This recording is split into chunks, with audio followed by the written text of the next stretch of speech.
तो हम लोग कहाँ पे हैं? तो हम लोग अब स्टार्ट करना है आज, ठीक है भाई। ये थ्योरी स्टार्ट कर लेते हैं इसका, हाइपोथेसिस टेस्टिंग, है ना।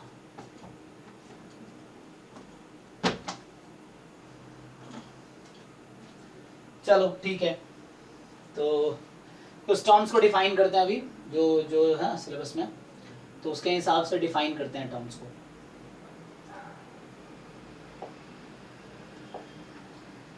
सो मान लो ऐसा है, let x1, x2 up to xn be a random sample from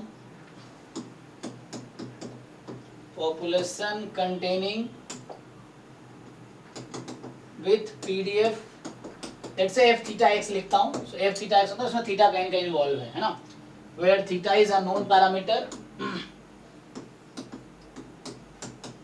unknown parameter, ठीक है। एंड यहाँ पे नोटेशन यूज करूंगा कि theta belongs to big theta, है ना। तो ये बिग थीटा जो नोटेशन है, सो हेयर जो ये बिग थीटा है, दिस इज, ये मैं नोटेशन यूज करूंगा। सो दिस इज, क्या बोलते हैं इसका नाम क्या है? पैरामीटर स्पेस, ठीक है। सो दिस इज पैरामीटर स्पेस, ठीक है ना, मतलब set of all possible value of parameter, ठीक है ना। ये अक्सर यूज होगा यहाँ पे, आगे ये भी आएगा दिस नॉट, तो parameter space under H not, है ना। ये फिर यूज करूंगा h1, तो पैरामीटर स्पेस अंडर h1, तो इस तरीके से। चलो, तो उससे पहले हम लोग डिफाइन करते हैं हाइपोथेसिस को। सो what is the meaning of hypothesis here? So how do define, ये जो टेस्टिंग ऑफ हाइपोथेसिस है ना, तो ये हाइपोथेसिस का क्या मतलब है? सर बेसिकली एक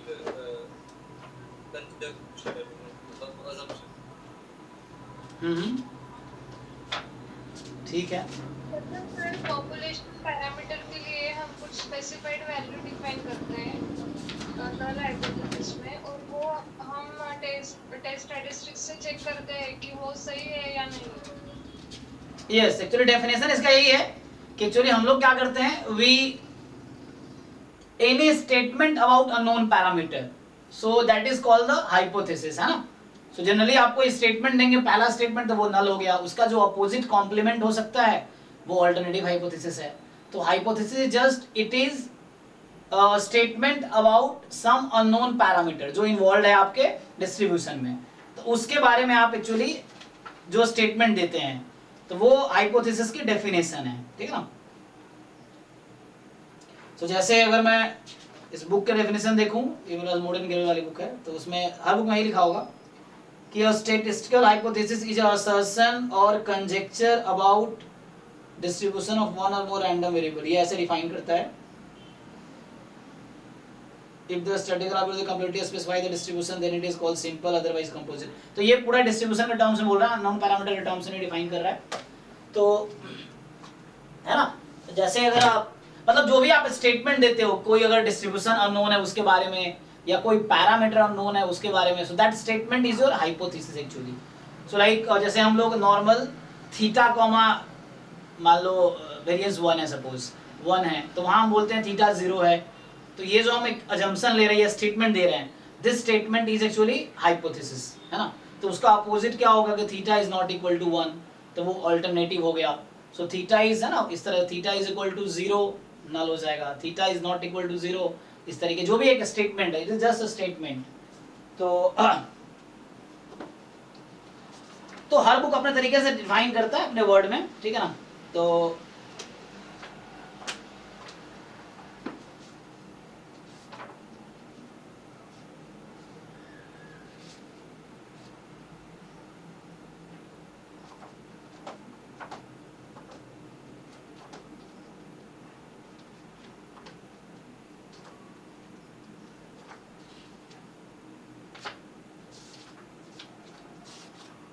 जो वीके रोहित की लिखता है ना, हर बुक अपने तरीके से लिखता है। इसका क्या डेफिनेशन है, इसने जैसे डिफाइन किया है कि hypothesis is a assertion about the unknown parameter theta, इतना ही लाइन है, तो हर बुक अपना तरीके से लिखता है, वही चीज है।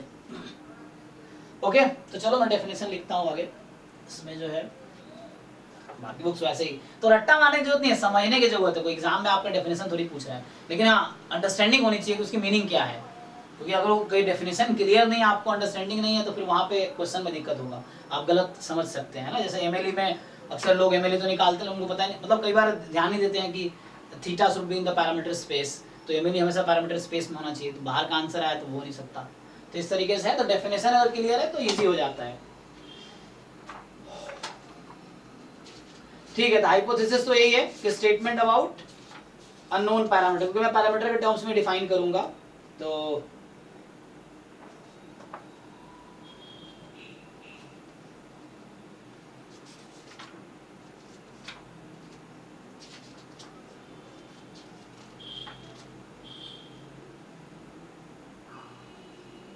चलो तो स्टार्ट करते हैं।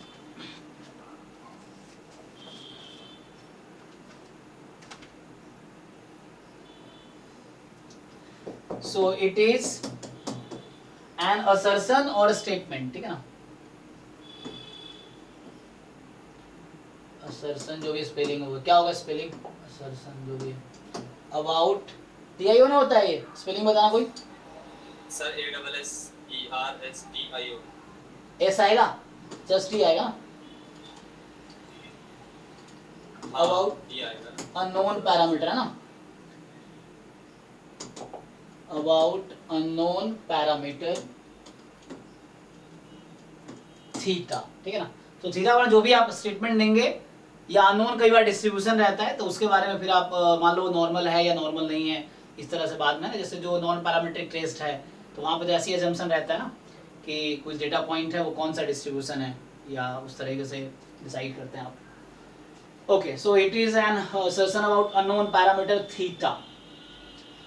तो जैसे क्या होता है, इसी को दो कैटेगरी में डिवाइड किया जाता है। कोई आपने स्टेटमेंट बोला तो वो नल हाइपोथेसिस है, उसका जो अपोजिट होगा वो अल्टरनेट हाइपोथेसिस, मतलब वही एक स्टेटमेंट है, दैट स्टेटमेंट जो आपने स्टेटमेंट कोई बताया that is the null hypothesis, उसके अपोजिट जो होगा कॉम्प्लीमेंट वो अल्टरनेटिव हाइपोथेसिस होगा। तो दो कैटेगरी में डिवाइड किया जाता है, सो नल हाइपोथेसिस एंड दूसरा होगा अल्टरनेटिव हाइपोथेसिस।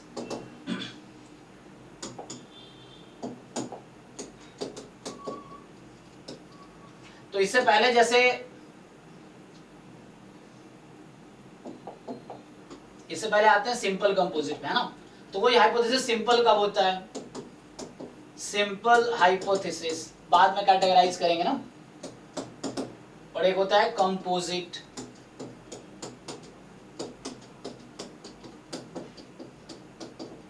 है ना।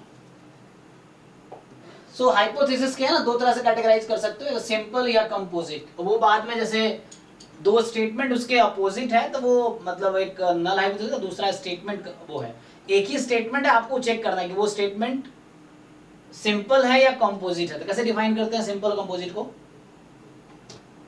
सर सिंपल बेसिकली जो पूरी इंफॉर्मेशन दे हमें, क्या बोलते हैं, पॉपुलेशन जो भी हमारी इसके बारे में,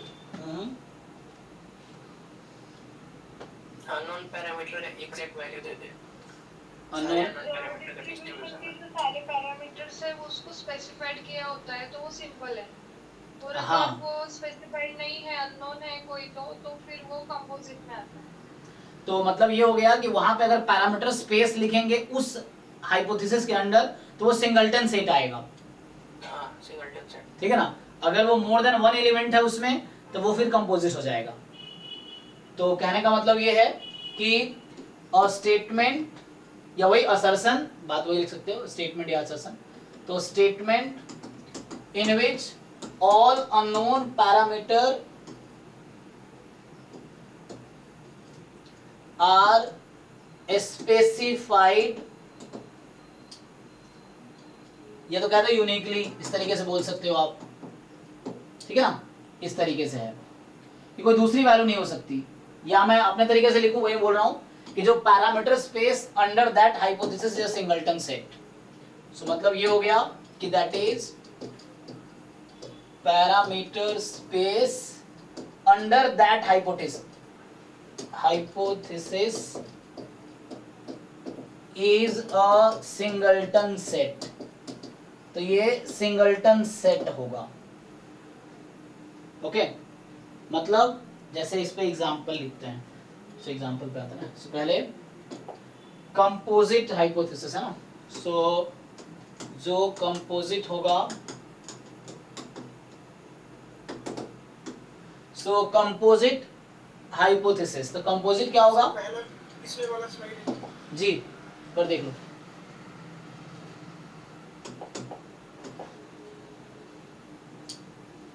सो हाइपोथेसिस एक स्टेटमेंट है।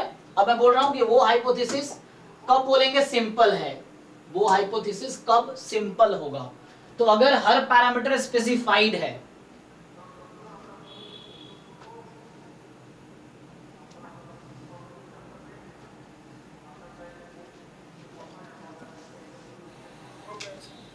ठीक है। कंपोजिट क्या होगा, अगर वो सिंपल नहीं है तो कंपोजिट है, दो ही कैटेगरी है, तो अगर वो सिंपल नहीं है तो कंपोजिट होगा।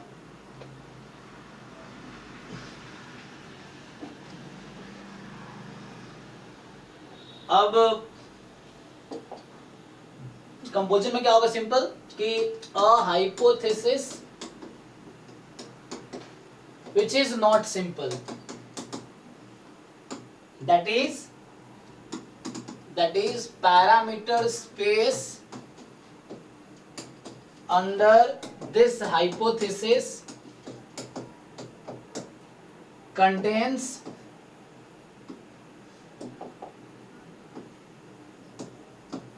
at least two element, है ना, so at least two element। अब थोड़े एग्जाम्पल पे आते हैं, जैसे कोई स्टेटमेंट H में लिखता हूं, अभी कैटेगराइज नहीं किया मैंने H0 H1 से, जस्ट मैं H लिख रहा हूं, मैं तो हाइपोथेसिस है। तो जैसे हम लोग एक सैंपल अगर लेते हैं कि लेट x1 x2 xn, ये जो आपका है इट इज IID नॉर्मल मान लीजिए म्यू कॉमा सिग्मा स्क्वायर की बात कर रहे हैं, ठीक है। तो अब मैं अगर लिखूं, मुझे मान लो पहला ऑप्शन है, so which of the following is are simple hypothesis when, यहां पे बता रखा है mu and sigma square are both unknown parameter, ठीक है। जैसे ऑप्शन ए है mu is equal to 0, option B sigma square is 1, option C mu is equal to 0 comma sigma square is 1, option D mu is not equal to 0, sigma square is equal to 1। बताइए इसमें कौन कौन सा आपको लग रहा है simple hypothesis है।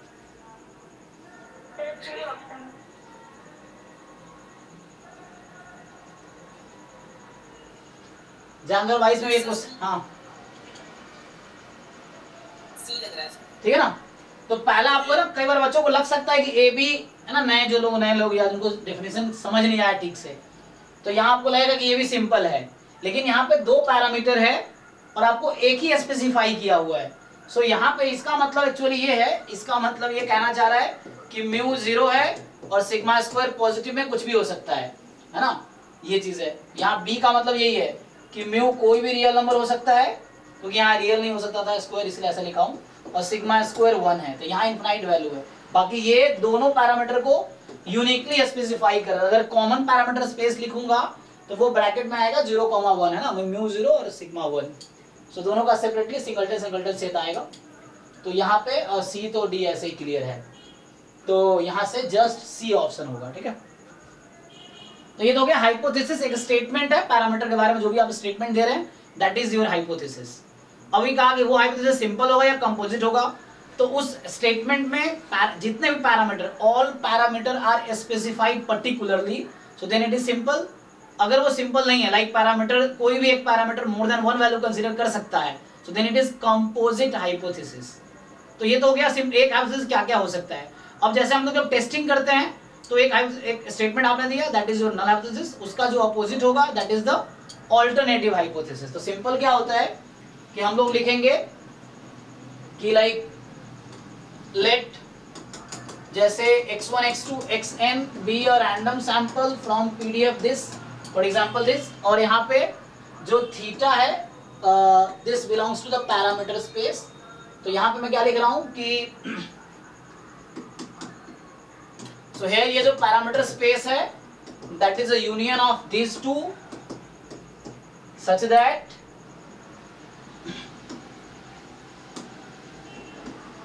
कि this intersection, ये ऐसे भी लिख सकते हो लेकिन वो स्मॉल वाला जैसा दिखेगा इसलिए मैं अलग अलग लिख रहा हूँ।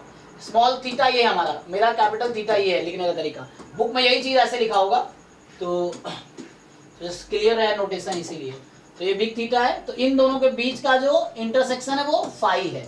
ठीक, तो आपको समझ आ रहा होगा कि जो मेरा पैरामीटर स्पेस है ये टू सेट का यूनियन है जिसमें कुछ भी कॉमन नहीं है, तो म्यूचुअली एक्सक्लूसिव और एग्जॉस्टिव बोल सकते हैं अगर ये सैंपल स्पेस है तो पार्टीशन कर दिया हमने पैरामीटर स्पेस का।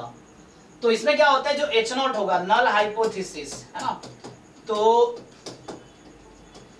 इसमें क्या है कि मान लो theta belongs to this H naught, जिसको हम लोग एच नॉट भी लिखेंगे है ना, नल हाइपोथेसिस जिसको हम लोग है ना एच नॉट से ही डिनोट करें।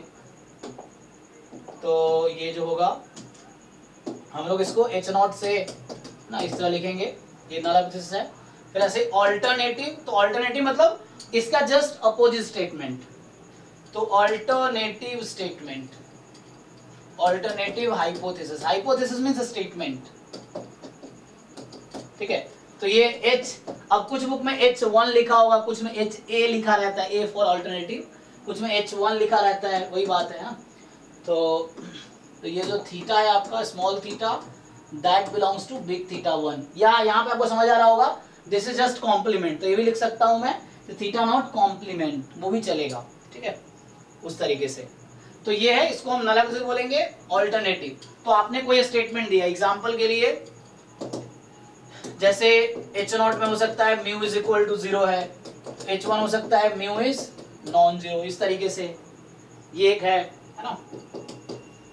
दूसरा में जैसे मान लो ऐसा हो सकता है कि mu more than equal to 0 H not है ना, तो H not is mu more than 0, H1 हो सकता है इक्वल टू लगा दो, या जो म्यू है वो लेस देन 0। तो यहाँ पे क्या है, जैसे ये सिंपल, अगर एक ही पैरामीटर की बात करूँ अगर मैं कि सिंगल पैरामीटर फैमिली है, सो लेट्स से मैं अगर लिख दूं यहाँ पे let x1 x2 xn they are a random sample from normal mu comma 1। अब मैंने सिग्मा स्क्वायर को 1 रख दिया, मतलब here sigma square is known, तो सिग्मा स्क्वायर नोन है, तो एक ही अननोन पैरामीटर यहाँ पे है। तो एच नॉट जो है म्यू इज इक्वल टू 0, तो यहाँ पे जो सिंपल हाइपोथेसिस है, ये जो नल हाइपोथेसिस है वो सिंपल हाइपोथेसिस है, और H1 mu is non zero.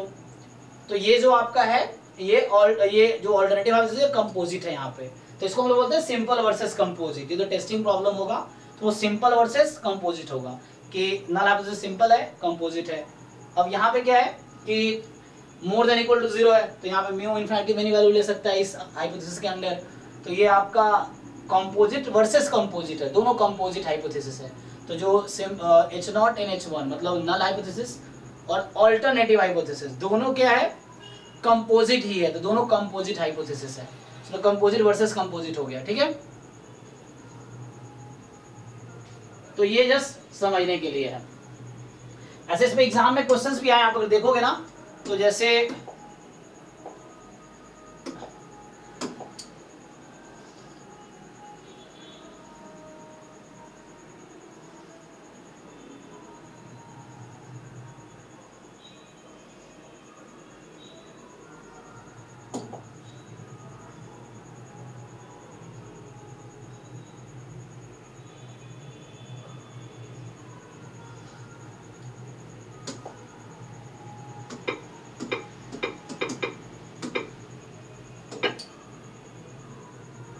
अच्छा ये सिंपल लीनियर रिग्रेशन की वजह से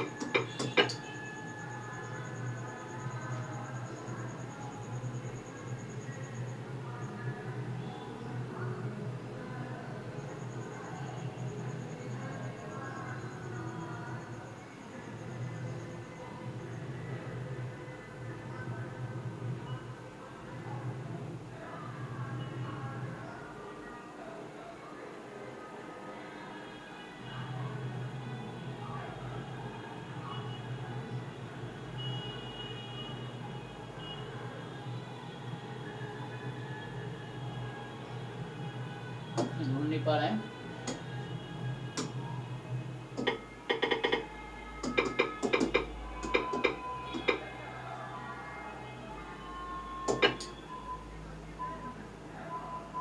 स्पेलिंग ठीक लिखा ना, तो ये तो चलो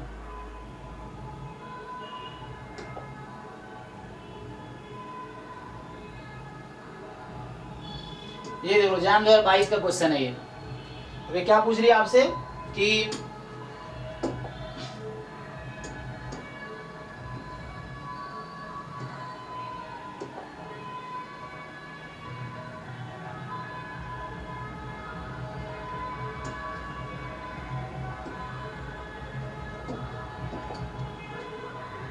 क्या बोल रहा है, x1 x2 xn जो है रैंडम सैंपल है नॉर्मल म्यू सिग्मा स्क्वायर से, जहां पे म्यू रियल नंबर है, सिग्मा मोर देन 0 है, दोनों अननोन है।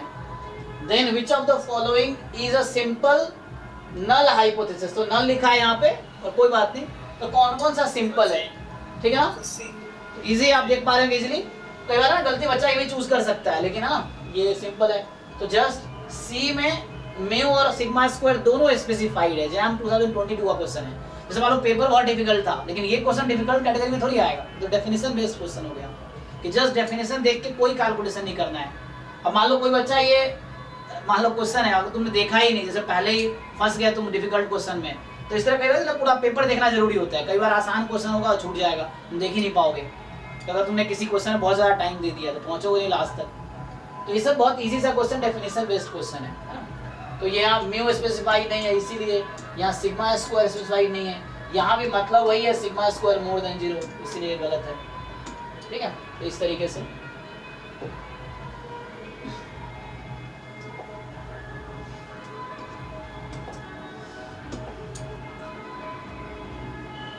ये डेफिनेशन बेस्ड क्वेश्चन था। बाकी तो अभी देखना पड़ेगा ना इस तरह से, जैसे ये सिंपल है ये अल्ट है ना हाइपर, तो बाद में सॉल्व करेंगे इसको।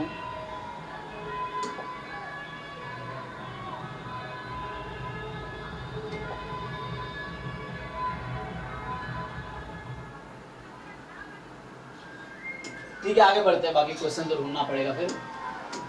तो देखो तो अभी क्या देखा हमने कि हाइपोथेसिस एक स्टेटमेंट है, उसमें कोई स्टेटमेंट दिया, वो नल हाइपोथेसिस है, उसका अपोजिट कंपोजिट है। अब हाइपोथेसिस को डिसाइड करना है सिंपल है या सॉरी नल है या अल्टरनेटिव है ना। एक मिनट इसको बंद करता हूं।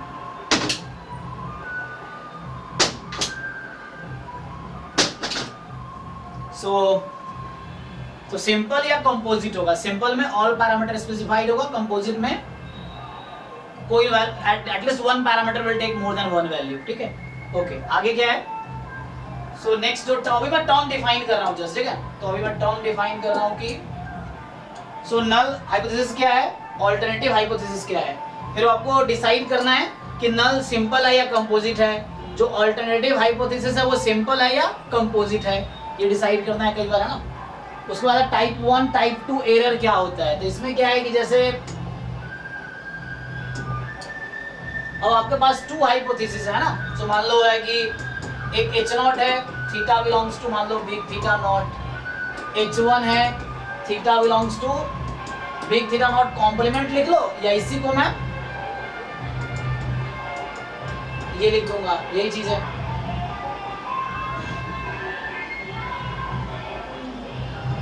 तो इसमें क्या होता है एक्चुअली, अब आपको जैसे कुछ डिसीजन आप लोगे है ना, तो यहाँ पे क्या हो सकता है कि या तो H0 ट्रू है,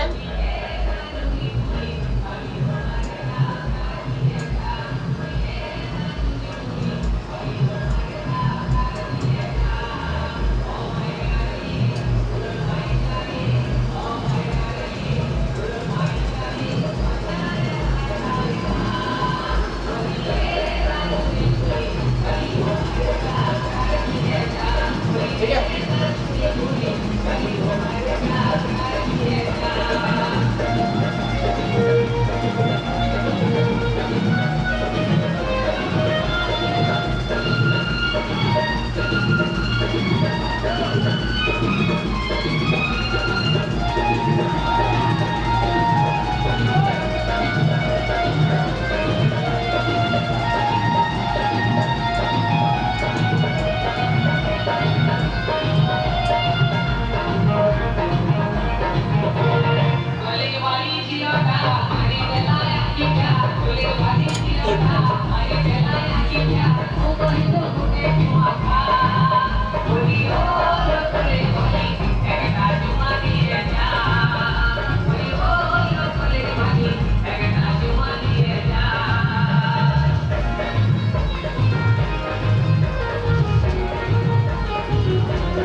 यहाँ पे क्या क्या हो सकता है इसमें पॉसिबिलिटी कि एच नॉट ट्रू हो और आपने एच नॉट को रिजेक्ट कर दिया। ऐसा केस जब आएगा कि जब एच नॉट ट्रू होगा और एच नॉट को हम रिजेक्ट कर रहे हैं, तो उस केस में क्या हो रहा है, डिसीजन में कुछ एरर है, आपने जो कैलकुलेशन किए हैं, मतलब है ना, ऐसा हो सकता है क्योंकि हम लोग टेस्टिंग करेंगे तो ऐसा हो सकता है कि अगर एच नॉट ट्रू है और फिर भी आपका जो कंक्लूजन आ रहा है उसमें रिजेक्ट एच नॉट कर रहे हो, so means you are making some error, है ना।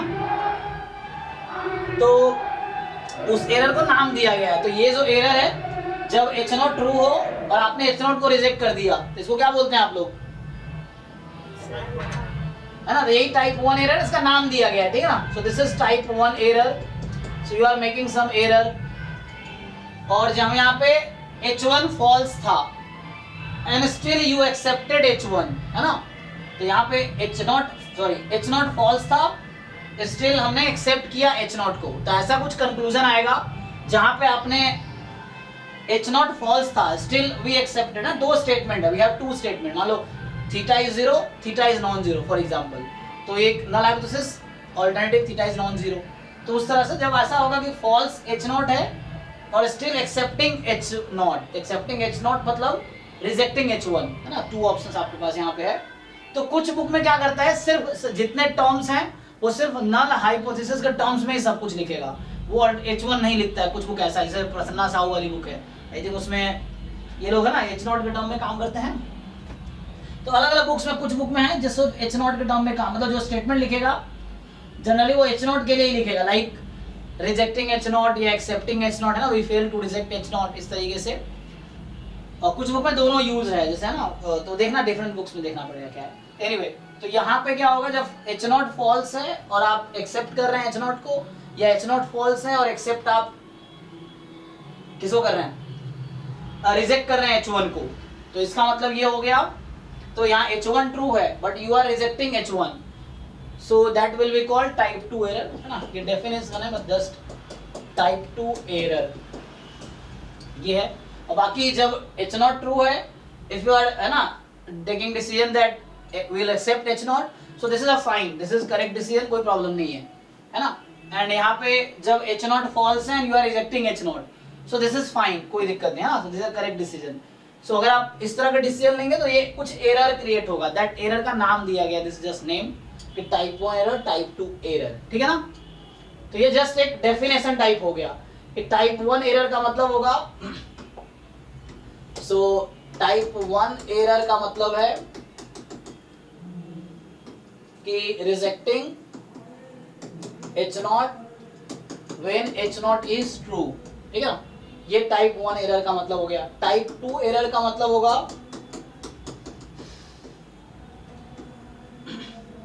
कि accepting H0 when H0 is false, ठीक है, या दूसरे वर्ड में that is rejecting H1 when H1 is true, इस तरह से सेम ही चीज है।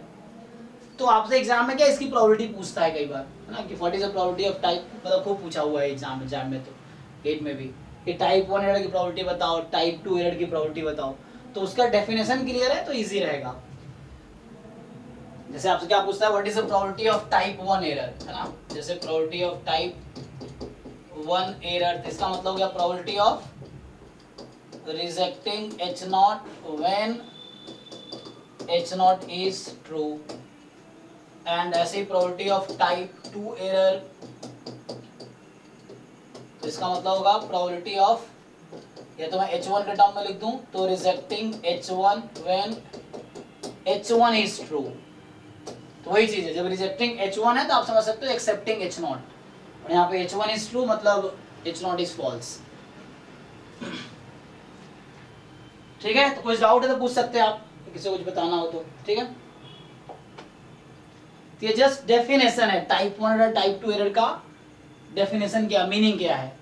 सो ये है ना, rejecting H0 when H0 is true, rejecting H1 when H1 is true, या ये चीज लिख सकते हैं accepting H0 when H0 is false। सो है ना, जैसे इसका कई बार मैं एक दो इंटरव्यू दे रहा था तो लोग पूछते हैं इसका तुम वो बताओ, मतलब टाइप 1 एरर, टाइप 2 एरर किसी को प्रैक्टिकली समझा के बताओ। कोई जरा एग्जांपल बताओ ऐसा, मतलब रियल लाइफ। एक्सक्यूसी वाले जो प्रॉब्लम्स होते हैं उनमें होता है ना, जैसे कोई बल्ब मैन्युफैक्चरिंग वाला हम्म। फैक्ट्री का होता है ना, वो लोड साइज में कुछ डिफेक्टिव नॉन डिफेक्टिव वालों की ऐसे फनी से कुछ मीम्स देखा होगा, उसमें भी एक्सप्लेन करते हैं, जैसे मैं एक दो देखता हूँ, क्या लिखा रहता है कि जैसे मैं हूँ, I am going for a pregnancy test and test says I am pregnant. तो ये क्या हुआ, मतलब टाइप बने रहना। मतलब ये है ना, इसमें क्या हो रहा है कि मैं प्रेग्नेंट हो नहीं सकता कभी ना, तो ये स्टेटमेंट तो फॉल्स है हमेशा, बट वो टेस्ट कह रहा है ट्रू है ना। सर नल हाइपोथेसिस क्या होगा इसमें? हाँ, उसको डिफाइन करना पड़ेगा ना, नल हाइपोथेसिस क्या है उसके हिसाब से, है ना। सो उसके या तो सर हाँ सर पॉजिटिव होगा और वो दिखा देगा कि आप प्रेग्नेंट हैं। हाँ, सो वैसा है। या कोई जैसे कोई लेडीज अब प्रेग्नेंट है ऑलरेडी, बट टेस्ट से इट इज नॉट प्रेग्नेंट, तो वहां भी एरर क्रिएट हो रहा है ना। तो हाँ एरर, तो उस तरीके से है, तो वहां H0 H1 डिफाइन करना पड़ेगा, but this you can relate with the error कि लाइक एरर यहाँ क्रिएट हो रहा है ना, तो उस तरीके से कि तो H0 है ना, मतलब प्रेगनेंसी को ले लो, तो प्रेग्नेंट है that is H0 statement, and not pregnant is H1, इस तरीके से। So since I am not pregnant, है ना, so H0 is false, and then test is saying, उस तरीके से। तो ये टाइप 2 एरर हो जाएगा ना, मतलब जो if one male is found pregnant, इस तरह से, है ना। ये कई बार इंटरव्यू में लोग पूछते हैं, जहाँ जहाँ स्पेशली ये जो डेटा साइंस वाले इंटरव्यूज होते हैं, जहाँ पे जिसका तुम्हें उसका एप्लीकेशन जानना चाहता है। हमारा जैमो में इसका कोई जरूरत नहीं है, हमें तो बस थ्योरेटिकली चीज़ों को एक्सप्लेन करना है, थ्योरेटिकली कैलकुलेट करने हैं यहाँ पे। हाँ सर, वैसे जो कंपनी वगैरह प्लेसमेंट में भी आते हैं उसमें तो उसमें ये सब ऐसे पूछ लेते हैं। मुझे तो आईटी बॉम्बे प्लेसमेंट है, भेजा था। मतलब मुझे आईटी बॉम्बे प्लेसमेंट पूछ रहा था, कोई ऐसा वर्ड बताओ जिसमें दो पेयर उसमें आता हो कंसेक्यूटिव, मतलब ऐसे कुछ भी पूछते रहते हो अपने हिसाब से, तुम्हारे से इंसान है ना, कुछ भी पूछ लेते हैं कि 2 लेटर डबल डबल बार आता हो, है ना, इस तरीके से। तो वैसे मतलब वैसे तो सर अभी मेरे जूनियर ने मुझे फोन करके पूछा था, उससे प्रोबेबिलिटी कुछ पूछ रहा था, 3 बार कुछ डाइस उछलवा के एटलीस्ट 2 6 वो पूछता रहता है ऐसे बेसिक क्वेश्चन। तो मतलब वो इस तरह प्लेसमेंट में पूछते रहते हैं, बट ठीक है, हमें थ्योरेटिकली समझना है कि थ्योरेटिकल डेफिनेशन टाइप 1 एरर का है कि rejecting H0 when H0 is true, type 2 error है कि rejecting H1 when H1 is true. तो मैं H0 H1 के टर्म में बात कर रहा हूँ, ठीक है ना, और H0 H1 एक दूसरे का कॉम्प्लीमेंट है। तो चलो आगे बढ़ते हैं। तो ये तो सिंपल आ गया आपके पास, आगे बढ़ते हैं थोड़ा सा। अब क्या डिफाइन करना है, टर्म्स से, क्या क्या टर्म्स ले रखा है। तो अब आता है, ठीक है ना, मैं टर्म्स अब डिफाइन कर रहा हूं मैं। अब ये क्रिटिकल रीजन का डेफिनेशन क्या है। So what is definition of critical region, कोई ट्राई करो, how do you define critical region. So rejection region. Yes yes, this is also called rejection region, but definition क्या है इसका।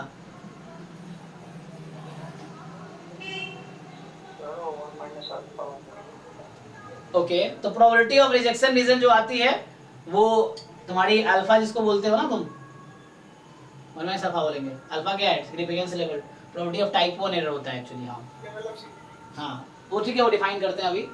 तो क्रिटिकल रीजन का डेफिनेशन,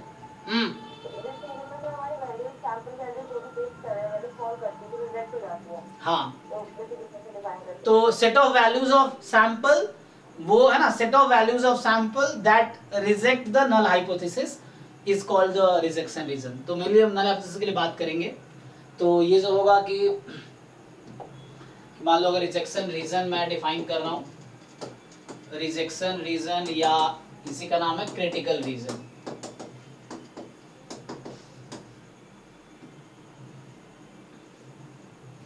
सो rejection reason या critical reason, तो मान लो एक रैंडम सैंपल है, लेट, है ना, x1 x2 xn this B a random sample from population containing unknown parameter theta, ठीक है ना। तो यहाँ पे क्या होगा, सिंपली अगर इसको मैं डिफाइन करूँ मैथमेटिकली, तो मतलब ये हो गया कि क्रिटिकल रीजन क्या होगा।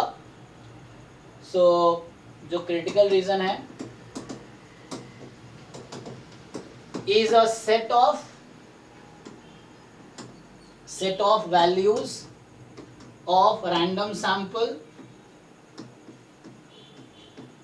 for which we reject null hypothesis, ठीक है ना। अब ये क्राइटेरिया होगा कब रिजेक्ट करना है, तो वो कुछ क्राइटेरिया मतलब कहीं लिखा होगा x bar more then 2, x bar less then 1 या समथिंग इस तरह से क्राइटेरिया दे रखा होगा। तो जो जो एक्सरसाइज उसको सेटिस्फाई कर रहा है ना, तो वो जो कलेक्शन है that will be the rejection region. तो मैं अगर मैथमेटिकल लिखूं दैट इज मतलब सी क्रिटिकल रीजन है, तो यहाँ ऐसा होगा कि x1 x2 xn set of observed value of the random sample for which we reject h0, है ना। तो यहाँ पे ऐसा होगा कि सेट ऑफ वैल्यूज है ना होगा यहाँ पे, तो वी रिजेक्ट h0 यहाँ लिखा होगा। अब ये क्या है, जैसे कई बार क्या होता है कि ये आपको डिफाइन किया, जैसे एग्जांपल के लिए मैं अगर लिखूं तो बुक में आप देखोगे ना, जैसे ऐसे रहता है कि अगर लिखा हुआ है reject h0 if for example x bar is less than 1, मान लो कहीं पे इस तरह लिखा हुआ है, तो यहाँ पे अगर मैं क्रिटिकल रीजन लिखूं इसके लिए, तो इसके लिए मतलब ये हुआ, हाँ मान लो कहीं ऐसा लिखा हुआ है किसी क्वेश्चन में, तो इसका मतलब हो गया कि ये क्रिटिकल रीजन को उस केस में हम ऐसा लिख सकते हैं this such that x bar less then 1। तो मतलब ये एक रीजन है जिसमें हम रिजेक्ट कर रहे हैं h0 को, तो this is a critical reason, तो इस तरह से लिख सकते हैं। ये कंडीशन है क्रिटिकल रीजन, मतलब भाई रिजेक्शन रीजन मतलब ऐसा वैल्यू सैंपल की जिसके लिए हम h0 को रिजेक्ट कर देते हैं ना। सो जिस कंडीशन के अंदर ये मेनली है ना, यही तो मेनली रिजेक्शन रीजन रिप्रेजेंट कर रहा है कि जिस कंडीशन के लिए, तो उसको ऐसे लिख देंगे। सर जी सर कौन से कंपनी के लिए आप बैठे थे प्लेसमेंट में? मैं तो ऐसे बैठा था, मुझे एमएनसी में इंटरेस्ट तो था नहीं, मैं दिया था ANZ का भी दिया था, ऑस्ट्रेलिया न्यूजीलैंड बैंक, एक्सेंचर का भी दिया था मैंने, और बाकी मैं एकेडमिक्स दिया था जहाँ मुझे प्लेसमेंट हुआ था। वैसे जो कोर कंपनीज वही एक्सेंचर है, ANZ और बहुत सारी है, लेकिन मैं बाकी जगह अप्लाई बहुत ज़्यादा किया नहीं था।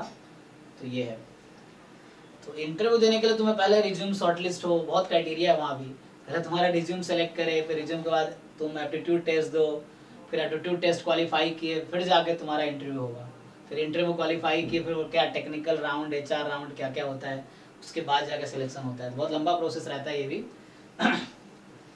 तो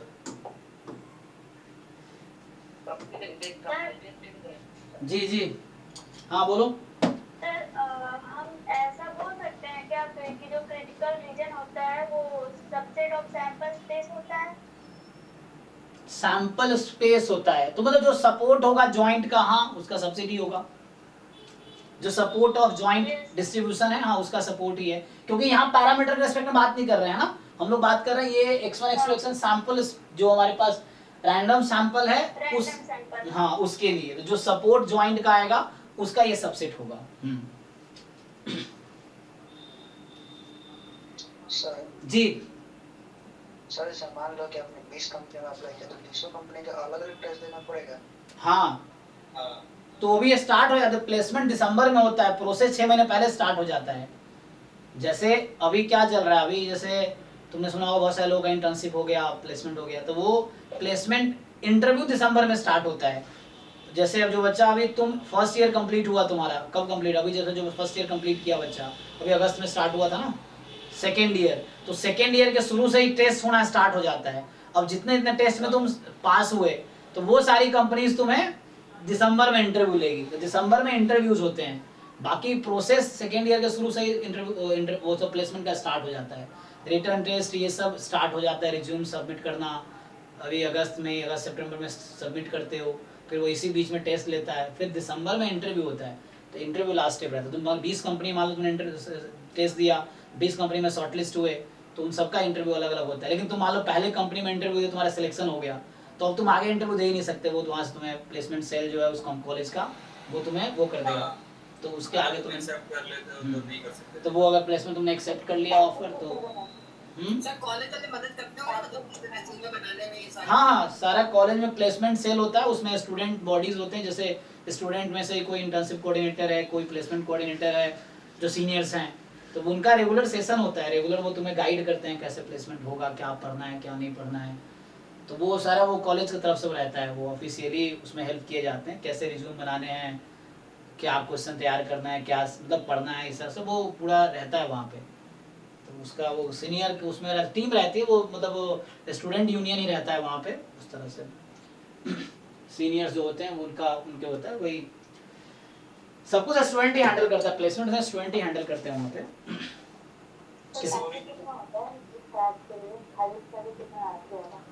हाईएस्ट पैकेज मेरे समय में तो वही 25-26 लाख था, मेरे सीनियर में 33 लाख था।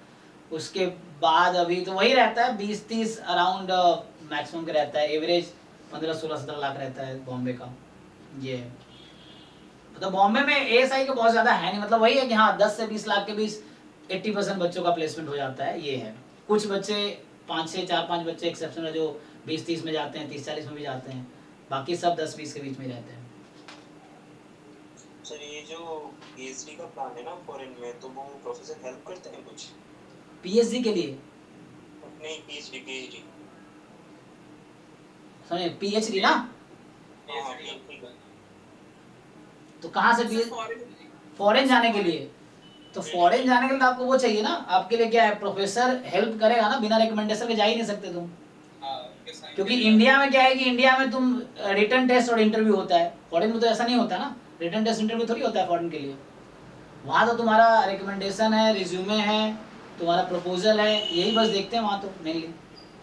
लेकिन वो प्रोफेसर तुम्हें रिकमेंड करेंगे तभी तो जा पाओगे। हाँ सर वो रिकमेंड कर देता हूँ ना। हाँ तुम अच्छा स्टूडेंट हो रिकमेंड करेंगे ना उनको भी, तो तुम अगर उनके नज़र में ठीक हो तो रिकमेंड करेंगे, जाते हैं। मेरे क्लास के भी 2 लोग हैं, मेरे क्लास में 1921 नेत्रा प्रभु थी, एक लड़का मेरा जूनियर स्वामीनाथन था, दोनों प्लेसमेंट हो गया था, अभी यूनिवर्सिटी ऑफ शिकागो में दोनों ज्वाइन किए पीएचडी। तो है बहुत सारे लोग हमारे दोनों क्लास में, पहले कंपनी में प्लेसमेंट लिए, 1 साल जॉब किया, फिर चले गए पीएचडी करने, तो ऐसा भी है। तो जाते हैं, मेरी क्लासमेट थी दिल्ली में, वो भी यूनिवर्सिटी ऑफ फ्लोरिडा से पीएचडी उसका कंप्लीट भी होने वाला है। ऐसे बहुत सारे लोग जाते रहते हैं, इंडिया से तो इतने सारे लोग जाते हैं विदेश पीएचडी करने, यूएस में बड़े बड़े लोग हैं।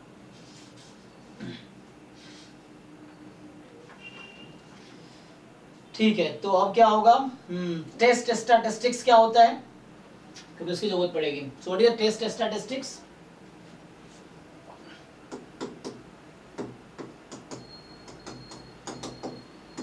कैसे डिफाइन करोगे इसको, टेस्ट स्टैटिस्टिक्स?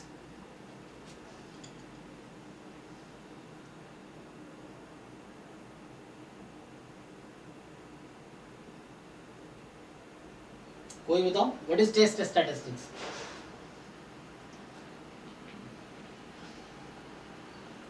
एक तो स्टैटिस्टिक्स वर्ड यूज हुआ है, मतलब ये एस्टिमेटर होगा, राइट, है ना, क्योंकि स्टैटिस्टिक्स एस्टिमेटर ही होगा ना। तो यहाँ पे मेनली क्या होता है कि वही, मतलब जैसे तुमने यहाँ पे एग्जांपल के लिए मैं बोलूँ अगर कि ये हमने लिखा रिजेक्शन रीजन, तो यहाँ इस रिजेक्शन रीजन में कौन सी स्टैटिस्टिक्स यूज हुई है, कौन सा एस्टिमेटर यूज हुआ है? एक्स बार। तो एक्स बार यहाँ पे टेस्ट स्टैटिस्टिक्स है एक्चुअली, मतलब जो भी एस्टिमेटर क्रिटिकल रीजन में यूज हो रहा है ना। जैसे तुम लोग एस्टिमेटर कैसे डिफाइन करते थे, और statistics used to estimate some unknown parameter is called estimator. तो सेम यहाँ पे भी टेस्ट स्टैटिस्टिक्स क्या है कि an statistics used in a critical region, so that is called test statistics, जिसके हेल्प से हम क्रिटिकल रीजन को डिफाइन करते हैं या क्रिटिकल रीजन ऑब्टेन करते हैं ना। तो जिसके हेल्प से तुम क्रिटिकल रीजन लिख सकते हो, क्योंकि बिना स्टैटिस्टिक्स से तो होगा नहीं क्रिटिकल रीजन, कैसा ना 1 <2 ऐसा तो होगा नहीं। तो यहाँ पे उस तरीके से जो स्टैटिस्टिक्स यूज हो रहा है वो टेस्ट स्टैटिस्टिक्स होगा, तो जिसके हेल्प से तुम क्रिटिकल रीजन डिफाइन कर रहे हो, क्रिटिकल रीजन लिख रहे हो या रिजेक्शन रीजन लिख रहे हो ना। तो इस तरीके से मैं अगर अपने तरीके से डिफाइन करूं तो वही है, मतलब समझना है बस टेस्ट स्टैटिस्टिक्स मतलब क्या है कि so statistics used in critical region या रिजेक्शन रीजन, है ना। Critical region is called test statistics, ठीक है। तो वो टेस्ट स्टैटिस्टिक्स होगा, तो जो भी क्रिटिकल रीजन में, जैसे एग्जांपल के लिए कई बार है ना ऐसा आएगा कि x1 x2 कोई भी जान लो xn है, they are random sample from exponential theta, और यहाँ पे क्रिटिकल रीजन है कि है ना रिजेक्ट। अब यहाँ पे h0 h1 कुछ डिफाइन किया होगा, है ना, कुछ भी मान लो h0 है कि theta is equal to 1, h1 है थीटा इज इक्वल टू 2। अच्छा, जैसे यहाँ पे मैंने डिफाइन किया तो इस क्वेश्चन में पैरामीटर स्पेस क्या होगा? अभी अगर मैं लिखूं मैं तो पैरामीटर स्पेस क्या है इस केस में? Zero to infinity. नहीं यहाँ पे ये तो स्पेसिफाई होगा या अदरवाइज यहाँ पे सिर्फ नीचे नहीं, ये है एक्चुअली। सो यहाँ पे पैरामीटर स्पेस जो है वो मैंने लिया, ये बिग थीटा है, तो पैरामीटर स्पेस मैं डिफाइन कर रहा हूँ अपनी मर्जी से।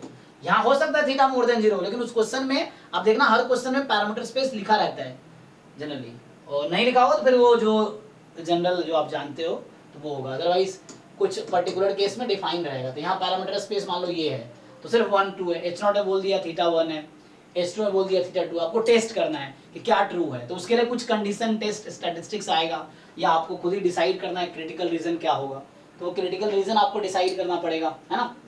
तो यहाँ पे क्या होगा, जैसे मान लो कि मैं लिखता हूँ कि रिजेक्ट H0, आप समाओ किसी तरीके से आप ढूंढोगे कि रिजेक्ट H0 इफ अगर मान लो ऐसा आया कि समेशन xi, मान लो इस तरह लिख दिया summation xi I from 1 to n is less than 2 मान लो फॉर एग्जांपल, तो इस तरीके से, तो यहाँ समेशन xi यूज हुआ ना, तो हेयर मैं ये बोलूंगा कि t बराबर जो समेशन xi है this is a test statistics, मैं ये बोलना चाहता हूँ, इस तरीके से है। ओके, तो ये बहुत सिंपल टर्म्स हैं जिसकी मीनिंग जिसमें बता रहा हूँ।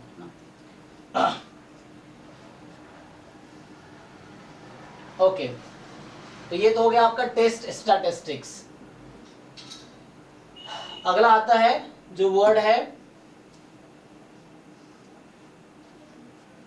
थोड़ा सा पिछले वाला दिखाएंगे। जी जी जी, तो ठीक है, देखो तो यहाँ से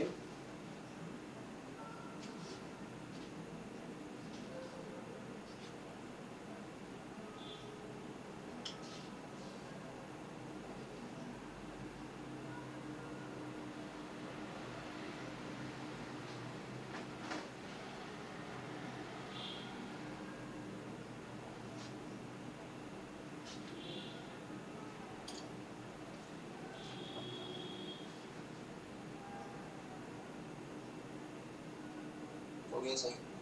ओके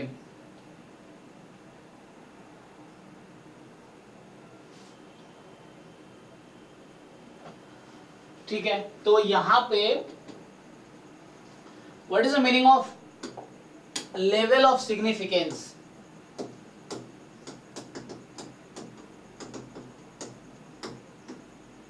आप लोग लेवल ऑफ सिग्निफिकेंस को कैसे डिफाइन करोगे?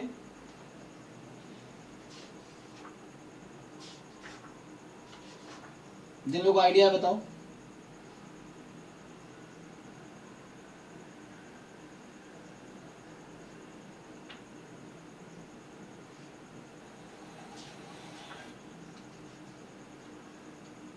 So probability of type 1 error. हाँ ठीक है ना, ये भी जनरली ये ठीक है। और जब आपके पास सर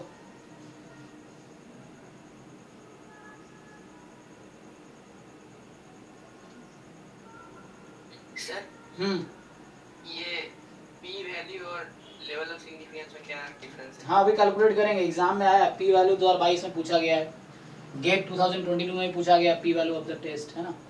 सेम ही हो जाता है? नहीं नहीं सेम नहीं है, दोनों अलग अलग है। इक्वल तो रेयरली आएगा, इक्वल नहीं आएगा। अल्फा नहीं होता है, कौन है लेवल ऑफ सिग्निफिकेंस की रेट 95% है, 90%। अल्फा को वो लिखते हैं ना 1 माइनस लेवल ऑफ सिग्निफिकेंस। नहीं वो तो ठीक है, नहीं नहीं अल्फा नहीं, लेवल ऑफ सिग्निफिकेंस अल्फा ही होता है। अगर पी वैल्यू पूछ रहा है, पी वैल्यू, पी वैल्यू क्या होता है?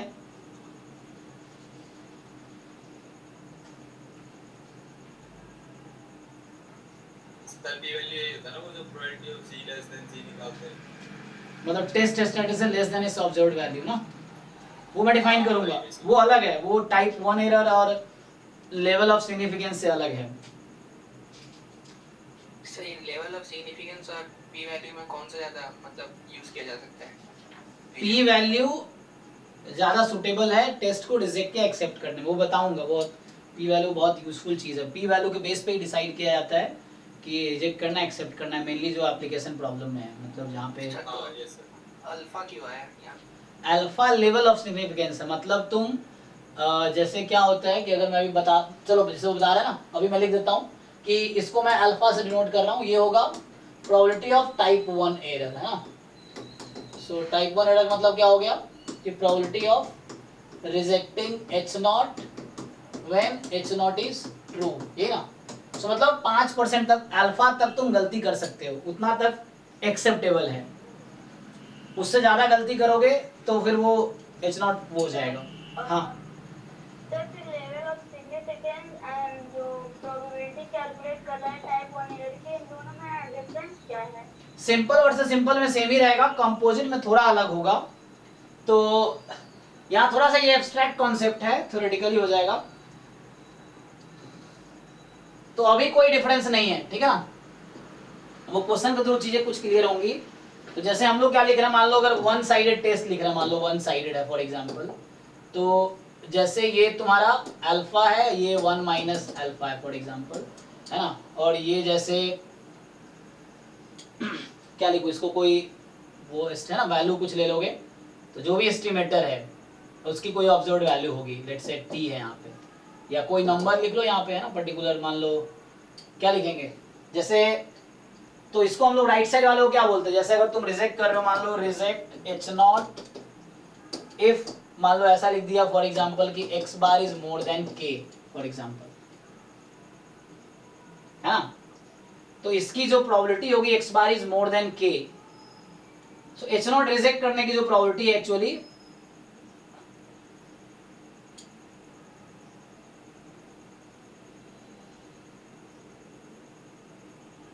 क्या आएगा यहाँ से, तो इसको तो देखो, ये एक्चुअली इसको हम लोग बोलते हैं, ये हमारा रिजेक्शन रीजन होता है ना। तो डिफाइन करते हैं क्या तुम रिजेक्शन रीजन कैसे डिफाइन किया हो उसके हिसाब से। जैसे मैं अगर ये लिख रहा हूं, मान लो ये है ना, तो उस तरीके से कि इसकी प्रोबेबिलिटी निकालोगे, तो वो अगर अल्फा आएगी अंडर एच नॉट, तो उस केस में ये रिजेक्शन, ये क्वेश्चन के थ्रू मुझे लगता है क्लियर होगा, कुछ क्वेश्चन करा के दिखाता हूँ फिर, वैसे तुम्हें दिक्कत हो गया। तो अभी के लिए तुम ये मान लो लेवल ऑफ सिग्निफिकेंस जो है, मतलब डेफिनेशन यही है, प्रोबेबिलिटी ऑफ टाइप 1 एरर लेके चलते हैं हम लोग। और एक होता है, थोड़ा मैं बाद में एब्स्ट्रैक्ट डेफिनेशन बताऊंगा। देखो थोड़ा क्या होता है कि जैसे कंपोजिट वर्सेस कंपोजिट में चीजें थोड़ी अलग हो जाती हैं, क्योंकि वहां पे क्या होगा, जब आपका कंपोजिट है तो वो कोई पर्टिकुलर नंबर आंसर नहीं देगा, जो पावर या टाइप 2 एरर या टाइप 1 एरर कोई पर्टिकुलर नंबर नहीं आएगा, वो फंक्शन ऑफ थीटा आने लगेगा। अगर कंपोजिट वर्सेस कंपोजिट के केस में अगर आप बात करोगे ना, तो उसमें थीटा का फंक्शन होगा, तो वहां पे मैक्सिमा मिनिमा का कॉन्सेप्ट आएगा फिर से, कि आपको टाइप 1 एरर क्या करना होता है, हमें पावर को कोशिश करना मैक्सिमाइज करना होता है, और टाइप 1 एरर को मिनिमाइज करना होता है, कोशिश करते हैं ना। तो उस तरीके से वहाँ मैक्सिमम मिनिमम आ जाएगा। सिंपल वर्सेस सिंपल में लाइफ बहुत ईजी है, कंपोजिट वर्सेस कंपोजिट में चीजें बहुत कॉम्प्लिकेटेड हो जाती है। जो जैम में रेयरली कोई क्वेश्चन ऐसा आया जो कंपोजिट वर्सेस कंपोजिट, रेयरली एक दो मुश्किल से दिखेगा आपको। अभी 2013-2023 तक का पेपर 5 से लेकर देख लो, एक दो क्वेश्चन मिलेगा, वो भी समहाउ सॉल्व हो जाता है बिना उसके। नहीं तो क्या होता है कि जो टाइप 1 एरर की प्रोबेबिलिटी है, टाइप 2 एरर की प्रोबेबिलिटी है, वो फंक्शन ऑफ थीटा आएगी, थीटा के ही फंक्शन में आएगी। सिंपल वर्सेस सिंपल में क्या है, कोई पर्टिकुलर नंबर आ जाता है, तो वहां फिर थीटा का फंक्शन में आएगा, तो आपको फिर मैक्सिमाइज मिनिमाइज करना पड़ता है थीटा के रेस्पेक्ट में, क्योंकि थीटा का फंक्शन हो गया, तो वो आएगा। अभी के लेवल पे भी क्योंकि मैं ज्यादातर सिंपल वर्सेस सिंपल के लिए बात करूंगा, तो उसके लिए ये लिखता हूँ, बाद में डेफिनेशन को मैं मॉडिफाई करूंगा, ठीक है, उसके लिए। तो अभी जो लिखेंगे हम, हाँ सर वो सिंपल वर्सेस कंपोजिट के केस पे, हाँ वैसे ही सिंपल वर्सेस कंपोजिट में क्या होगा, सिंपल वर्सेस कंपोजिट है तो टाइप मतलब अल्फा तो फिक्स आ जाएगा, पावर फिर भी फंक्शन ऑफ थीटा ही आएगा उस केस में भी, तो वो हम डिफाइन करेंगे। तो अभी मैं इसको डेफिनेशन लेकर मैं कुछ क्वेश्चंस कराता हूँ ताकि चीजें क्लियर हो आपको। अभी तक जो लिखा है मैंने, तो एक तो आएगा पावर ऑफ द टेस्ट, इसको कैसे डिफाइन करेंगे, मेनली सिंपल वर्सेस सिंपल में बताओ। पावर ऑफ नहीं, probability, power of the test क्या होता है,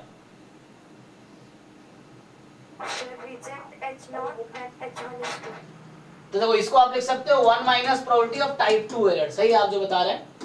सो टाइप 2 एरर ये आएगा, तो इसको थोड़ा और मॉडिफाई करें हम लोग, तो 1 माइनस टाइप 2 एरर क्या होता था, rejecting H1 when H1 is true। तुम H0 के टर्म में भी लिख सकते हो, मैं H1 के टर्म में, मैं जनरली इसको लिखा, मैं H0 के टर्म में इसको H1 के टर्म में लिखूंगा टाइप 2 एरर को।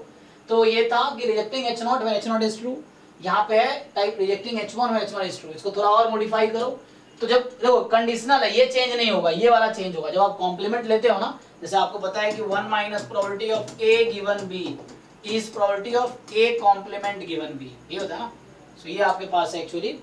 तो उस तरीके से तो इसको अगर लिखेंगे तो जस्ट होगा प्रोबेबिलिटी रिजेक्टिंग H1 का कॉम्प्लीमेंट आप ले लीजिए, तो क्या हो जाएगा rejecting H0 when H1 is true. तो देखो ध्यान से, अब तो ये जो पावर ऑफ टेस्ट है इसका जो डेफिनेशन है पावर का अभी के लिए है ना, बाद में आगे मैं मैक्सिमम मिनिमम यूज करूंगा, वो तब होगा जब एक्चुअली कंपोजिट होगा। तो अभी तो मैं सिंपल और सिंपल के लिए मेरी डेफिनेशन लिख रहा हूं।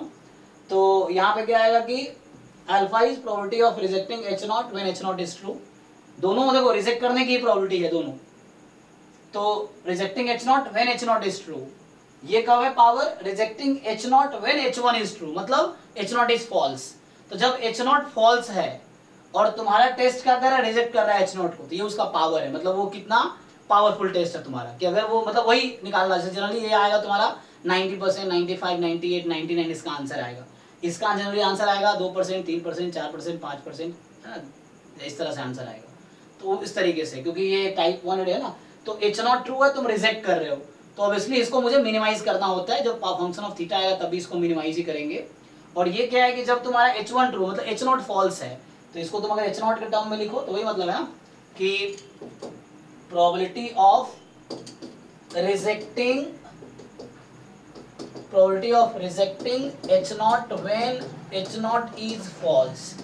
तो जब H0 फॉल्स है और वो टेस्ट H0 को रिजेक्ट कर रहा है, तो ये उसका पावर है ना। तो ये टेस्ट का पावर का डेफिनेशन है कि जब H0 फॉल्स है तो क्या प्रोबेबिलिटी वो H0 को रिजेक्ट करेगा। This is a good decision यहाँ पे, तो वो पावर ऑफ टेस्ट है एक्चुअली।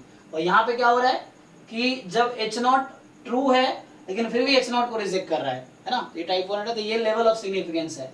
तो यहाँ तक एरर तुम मतलब उसको झेल पाएगा। एरर अगर मान लो तुम्हारा ज्यादा हो गया तो फिर वो तुम्हें H0 को फिर वो करना पड़ेगा ना, रिजेक्ट ही करना पड़ेगा। तो वो हम आगे क्वेश्चन में देखेंगे उसके हिसाब से क्या कंक्लूजन है। अभी डेफिनेशन देख लो टर्म्स का, डेफिनेशन जो हम लिख रहे हैं, तो टर्म्स की जो हम कुछ टर्म्स हमने डिफाइन किया, हाइपोथेसिस क्या है, नल क्या है, अल्टरनेटिव क्या है, simple, composite, type 1 error, type 2 error, फिर level of significance, power of the test, ये भी हमने डिफाइन किया है। इसके बेस पे कुछ क्वेश्चंस करते हैं, जान के क्वेश्चन करके देख लेते हैं, देखो पता चल जाएगा कैसे क्वेश्चंस आए हैं जी। पावर फंक्शन क्या होता है? हाँ वही बोल रहा हूँ, पावर फंक्शन वो पावर ही है। जैसे पावर फंक्शन तब होगा जब वो थीटा का फंक्शन आने लगेगा। थीटा का फंक्शन कब आएगा आपको पता है ना, probability of x given y, ये किसका फंक्शन होता है, मतलब यहाँ पे प्रोबेबिलिटी लिखना ना, मतलब f of x given y या e ऑफ, तो ये जो मतलब कहने का मतलब क्या है, e of x given y, तो मेरा कहने का मतलब ये है, यहाँ पे छोड़ो, वो expectation of x given y में लिखना चाह रहा था। हाँ तो यहाँ पे क्या है कि जब आपका ये H0 इज फॉल्स मतलब H1 इज ट्रू, और H1 इज ट्रू मतलब H1 जो अल्टरनेटिव हाइपोथेसिस थीटा का फंक्शन मतलब मान लो आगे जैसे होता है ना कि theta more than equal to 1, उस केस में तो वहां पे एक्चुअली ये चीज जो पावर है वो थीटा का फंक्शन आएगा, तो उसी को हम पावर फंक्शन बोलते हैं। तो वो जनरली पावर फंक्शन का एग्जिस्टेंस तब आता है जब अल्टरनेटिव हाइपोथेसिस कंपोजिट हो, अदरवाइज पावर फंक्शन आप कहीं ऐसा नहीं देखेंगे जहाँ पे सिंपल वर्सेस सिंपल है, पावर फंक्शन यूज नहीं करेगा। तो पावर फंक्शन जो है वो यूज होता है जब अल्टरनेटिव कंपोजिट हाइपोथेसिस हो, उस केस में तो पावर ही है एक्चुअली। तो पावर फंक्शन जो देखते हैं probability of rejecting H0 generally ये लिखता है ना। तो अभी एग्जाम में इसी डेफिनेशन से काम हो जाता है। हालांकि डेफिनेशन इसका थोड़ा एब्स्ट्रैक्ट डेफिनेशन है, बोलो ये तो बहुत एब्स्ट्रैक्ट टॉपिक है, लेकिन ठीक है अभी तुम्हें कुछ क्वेश्चन हम करके देखते हैं, स्पेशली एग्जाम वाला ही कर लेते हैं। देखो या मैं क्वेश्चन लिखूं अलग से, एग्जाम वाला भी कर सकते हैं, ताकि जैसे मान लो टाइप 1 टाइप 2 एरर का देखते हैं क्वेश्चन जो है, तो तुम्हें ये समझ आएगा। टाइप 1 एरर जैसे यही क्वेश्चन देख लो, चलो जैसे ये क्वेश्चन है ना, ये किस ईयर का है, जैम 2022 का है, चलो इसको ट्राई करते हैं। मतलब ऐसे क्वेश्चंस आसान आते हैं जैम में, इस पे स्पेशली जैम में तो आसान ही आता है।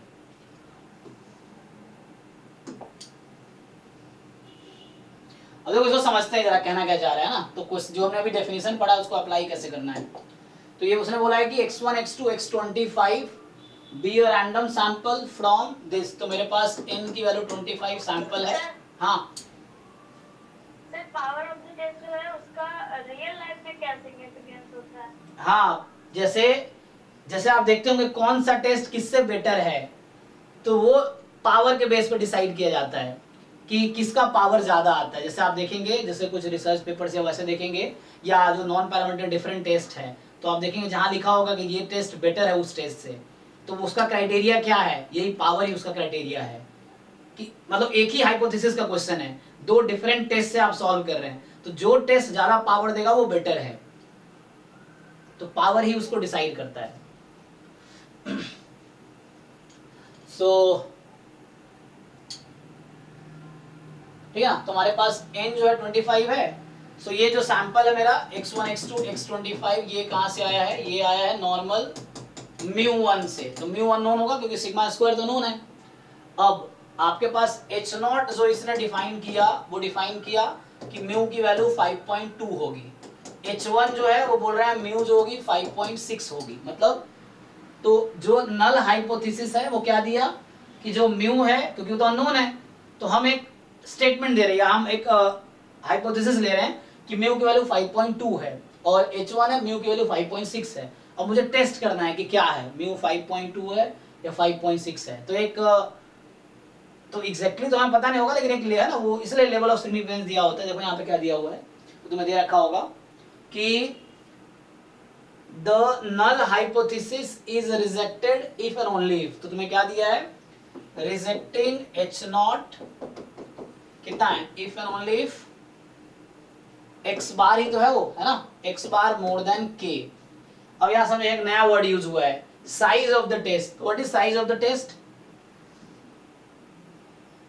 सर वही अल्फा। हाँ वो भी अल्फा है। एक्चुअली मैं यहाँ पे सेम ही अभी यूज करूंगा, मैं बोला h0 वर्सेस h0 बहुत इजी काम है, तो यही इसको तुम साइज ऑफ टेस्ट भी बोल सकते हो, कोई प्रॉब्लम नहीं है।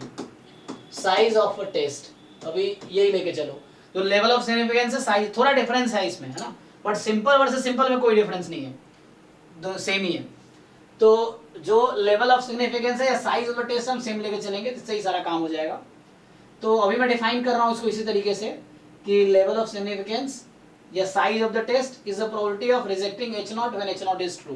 तो यही अल्फा ही लेके चल रहे हैं, ठीक है, साइज ऑफ टेस्ट को अल्फा को ही साइज ऑफ टेस्ट बोलेंगे। तो यही यूज करेंगे यहाँ पे, ठीक है। अब देखो तो यहाँ पे जो है कि if the size of the test, मतलब size the level of significance ही है, अभी सिंपल वर्सेस सिंपल है ना, इसलिए आसान है थोड़ा। हाँ, तो size of the test is 0.05, then the probability of type 2 error equals, ठीक है। तो तुम्हें क्या दिया एक्चुअली, अल्फा दिया है। अल्फा कितना दिया है, 0.05। तो अल्फा होता क्या है, साइज ऑफ टेस्ट, डेफिनेशन क्या है इसका, मतलब है rejecting h0 when h0 is true.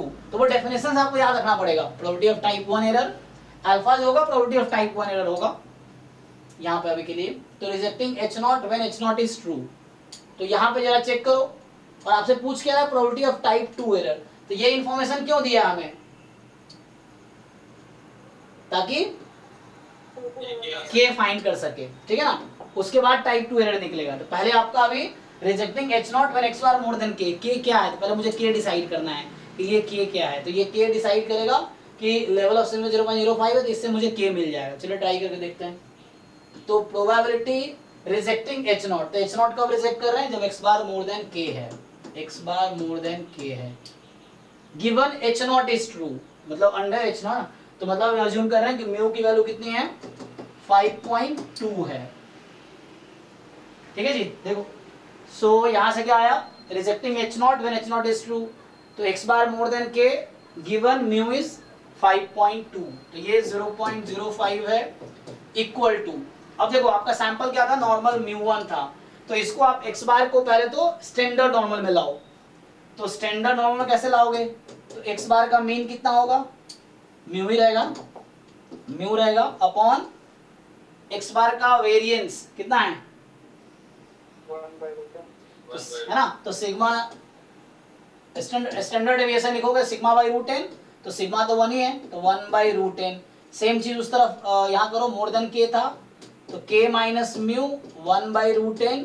तो यहाँ पे दोनों पता है आपको, म्यू पता है 5.2 यूज करना है, और n पता है आपको, n 25 था, तो पुट कर लो इसको, थोड़ा सिंप्लीफाई करके लिख देता हूं मैं। तो जो लेफ्ट साइड है वो तो z हो गया, तो z is more than k minus mu, मुझे यहाँ गिवन है ना तो वो यूज करना है। तो k माइनस 5.2 अपॉन यहाँ 1/√n, तो कितना हो जाएगा 5, 1/5 डिनोमिनेटर में, तो ये 5 आ जाएगा, मतलब यहाँ पे आ गया 5 time k minus 5.2। Okay, check कर लीजिए। तो मैंने क्या किया, म्यू को यहाँ यूज कर लिया, तो k माइनस 5.2 अपॉन 1/5, तो 5 टाइम हो गया। और इसको 5 के टर्म में क्या लिख सकते हैं, तो 0. एक मिनट, तुम ये बताओ, तुम तो पहले वो थ्योरम तुम्हारा अभी क्लियर है कि भूल गए तुम? x अगर नॉर्मल 0 1 है, हाँ ये क्लियर है, सॉरी x, हाँ तो वही मैंने किया है। अभी क्या है मेरे पास सैंपल था x1 x2 xn, IID है नॉर्मल म्यू कॉमा 1, तो यहाँ से मैंने क्या डिसाइड किया कि x बार का मीन क्या है। तुम्हें आज फॉर्मूला पता है इसका? इसमें तो सर म्यू ही आता है। x बार मतलब क्या, 1/n समेशन xi, तुम खोल के देखो इसको, तो 1/n समेशन xi, 1/n बाहर, तो समेशन xi का मीन लोगे तो n टाइम म्यू आएगा, तो n कट के म्यू ही आ जाएगा। वेरिएंस ऑफ x बार क्या आएगा, ये भी ओपन करो, तुम इसको लिख के देखो, variance of x bar find करो, ये मैंने पहले कराए होंगे। नहीं, ये वेरिएंस आएगा सिग्मा स्क्वायर बाई n। हाँ सर, ये सर जो म्यू से आपने मतलब वहां पे ओपन किया ना सर, लास्ट स्टेप में सर ब्रैकेट में z greater than 5k minus 5.2। एक मिनट, यहाँ तक ठीक है, ये ठीक लिखा है अभी तक? हाँ ये ठीक है सर। तो ये मुझे क्वेश्चन में गिवन है और ये भी क्वेश्चन में गिवन है। ओके, अब ध्यान से देखो, प्रोबेबिलिटी मैं यहाँ पे दोनों तरफ सब्ट्रैक्ट कर रहा हूँ x बार का मीन, तो x बार का मीन कितना, ये तुम्हारा पॉपुलेशन है म्यू, तो यहाँ भी करो ना k माइनस म्यू, जो उधर का यहाँ भी किया, अपॉन x बार का variance sigma square by n है, यहाँ सिग्मा स्क्वायर 1 है, वेरिएंस 1 दे रखा है, तो इसका स्टैंडर्ड डेविएशन लिखना होता है ना, x minus mu by sigma है, ये स्टैंडर्ड डेविएशन लिखना होता है डिनोमिनेटर में, नॉर्मल 0 1 बनाने के लिए। तो ये इसका जब रूट ले लोगे, वेरिएंस का रूट क्या होता है, स्टैंडर्ड डेविएशन होता है, ठीक है ना। तो standard deviation of x bar sigma by √n, ये आ गया। तो यहां से ये आपका आ जाएगा, तो 1/√n, सेम चीज यहां भी करोगे 1/√n, ठीक है ये। अच्छा, ये गिवन भी तो था, given mu is equal to 5.2, अभी तक ठीक है? Yes sir. अब ये क्या है, व्हाट इज दिस, उस थ्योरम से, अरे इसी का नाम है z, इसी का नाम x minus mu by sigma का नाम है z। z नोटेशन है स्टैंडर्ड नॉर्मल रैंडम वेरिएबल का, ठीक है। तो ये हो गया z, इसका नाम है z, मोर देन k माइनस म्यू, तो मुझे जब डाटा पता है वो यूज कर रहा हूं ना, मुझे यहाँ n पता है, क्वेश्चन में कितने सैंपल साइज है तुम्हारा, देखो यहाँ पे तो 25 है ना, सैंपल साइज कितना है यहाँ पे 25, तो n को 25 रख दो यहाँ पे, तो क्या होगा, ये बाहर आ जाएगा, तो 5 टाइम k माइनस, k नहीं पता है मुझे, निकालना है k, म्यू तो यहाँ बता रखा है ना, अंडर h0 फाइंड कर रहे हैं, तो म्यू की जगह रख दिया 5.2, चेक करो भाई, ठीक है। अब ये एक्चुअली डेटा आपको क्वेश्चन में गिवन होगा, या तो 5 के टर्म में होगा या फिर इसी तरीके से दे रखा होगा। तो अगर इसको ऐसा लिखूंगा तो ये 1 minus 5 into k minus 5.2, check करो, क्लियर है, देखो। तो ये 1 minus z less than equal to हो जाएगा, तो z less than equal to, z का जो CDF है उसको 5 से डिनोट करते हैं, तो यहां तक ठीक है। अब यहां से क्या आया, तो तुम्हें 5 हो सकता दिया हुआ हो, तो 5 टाइम k माइनस 5.2, ये क्वांटिटी जो इक्वल है किसके, 1 माइनस 0.05, ये कितना आ गया 0.95। अब ये तुम्हें क्वेश्चन में गिवन होगा कि 5 के किस वैल्यू पे 0.95 आएगी, तो ये तुम देखो, मैं पेपर पे जाता हूँ वापस, तो जैसे ये 2022 का पेपर है, तो इन स्टार्टिंग में तुम जाओगे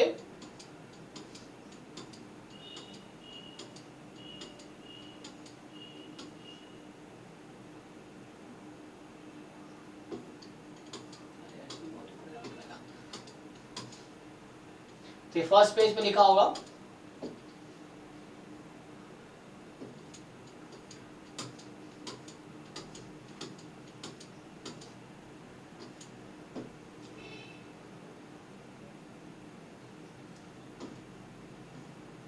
कितने क्वेश्चन है इसमें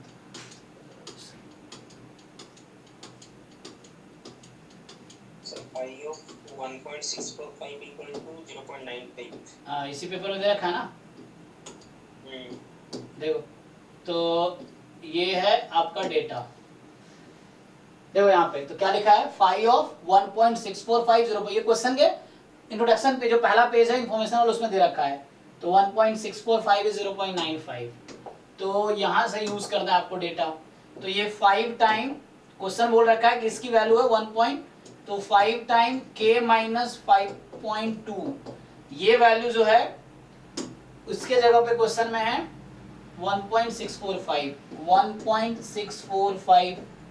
तो यहाँ से आप k फाइंड कर लो, k क्या आएगा, 5.53 तो ये आ गया 5.56। तो ये k की वैल्यू है 53, ओके। तो ये k की वैल्यू आ गई यहाँ से। तो आपने अभी तक k ढूंढ लिया, एक्चुअली k की वैल्यू निकल गई।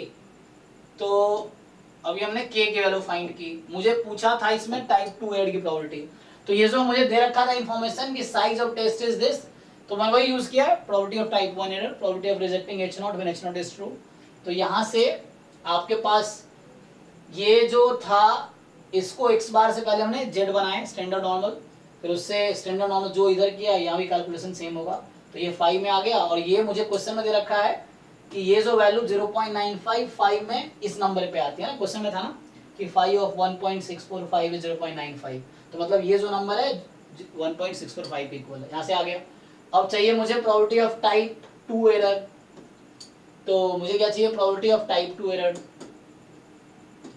Type 2 error. तो ये क्या होता है, टाइप 2 एरर की प्रोबेबिलिटी बताओ कोई, मतलब क्या है डेफिनेशन टाइप 2 एरर का। तो ये था रिजेक्टिंग H1 या एक्सेप्टिंग H0, वैसे भी लिख सकते हो, when H1 is true। आप डेफिनेशन एक तरह से याद कर लो, उसको पुट कर दो आप वैसे ही।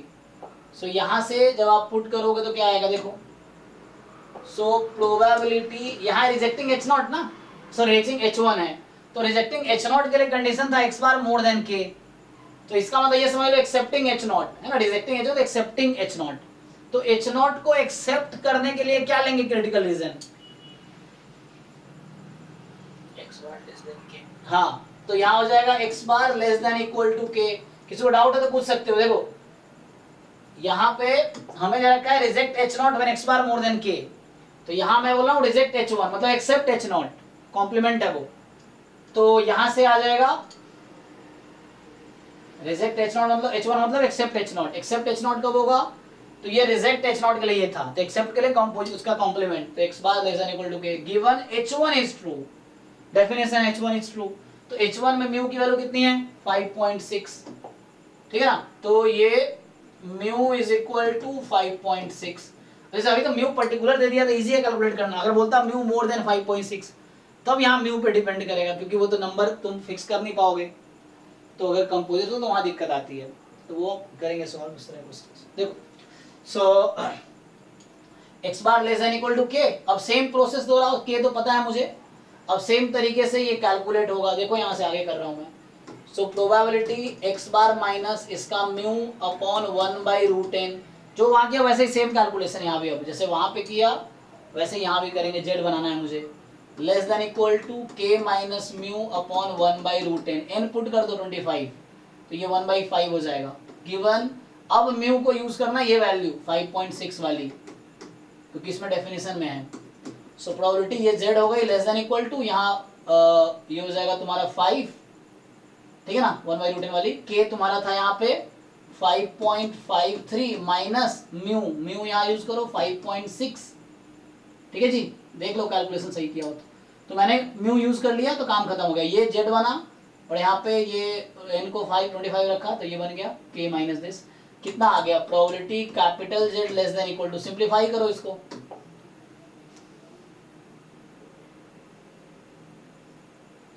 है ना, ये इस तरह से है। यहाँ चेक करना, ये कैलकुलेशन सही किया था, 5 टाइम k माइनस 5.2 बराबर दिस, चेक कर लेना।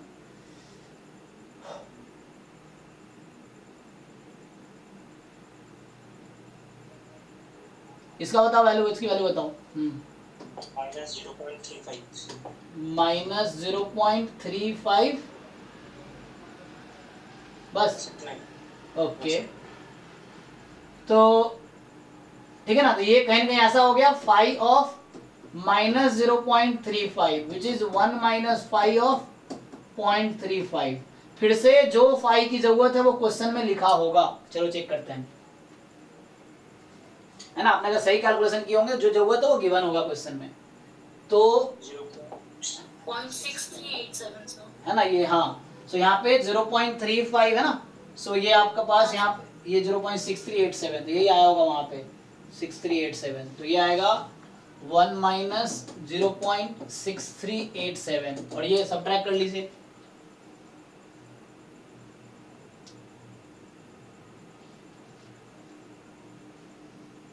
ठीक है ना, देख लो 316 यही 0.3613, एक 2 डेसिमल प्लेस तक बोला है राउंड ऑफ करो, तो 0.36 लिख देना आंसर। तो इस क्वेश्चन का आंसर 0.36 है। ये जैम 2022 का था। तो करना क्या होता है ना, ये थोड़ा सा यहाँ k निकालना था, इसलिए ये प्रोसेस करना पड़ा k निकालने के लिए, वरना डायरेक्टली हम टाइप 2 एरर निकालना होता है यहीं से स्टार्ट करते। अगर यहाँ मैं तुम्हें k पहले ही दे रखा होता, k की ये वैल्यू जो आई है स्टार्टिंग में ही दे देता, तो इजीली निकाल लेते। किसी को डाउट है तो पूछो इस क्वेश्चन में। हाँ जी भाई सुवांकर, तुम्हें क्लियर है? सर ये हाँ H1 when H1 is true, हाँ, उसके बाद वाला प्रोसेस है x bar is less than k। ये दे रखा है ना क्वेश्चन में, क्वेश्चन पढ़ो आप, क्वेश्चन में ये लाइन लिखा हुआ है, यहाँ लिखा है ना, null hypothesis is rejected if and only if x bar more than k, question में लिखा है। यस सर, ये तो ठीक है। फिर H1 को रिजेक्ट करने का, हाँ ये डेफिनेशन था, आपको डेफिनेशन याद रखना है, सिग्निफिकेंस लेवल या साइज ऑफ द टेस्ट। अभी आपको बस याद रखना probability of type 1 error. Type 1 error क्या था? यही H नॉट ट्रू, ये टाइप 1 एरर था। तो इसी की प्रोबेबिलिटी को अल्फा बोलेंगे, जो लेवल ऑफ सिग्निफिकेंस या साइज ऑफ टेस्ट देगा। अभी तो 0.05 है, तो यहाँ से H नॉट ट्रू, तो H नॉट क्या है क्वेश्चन में, सारा इंफॉर्मेशन है क्वेश्चन में, चेक कीजिए।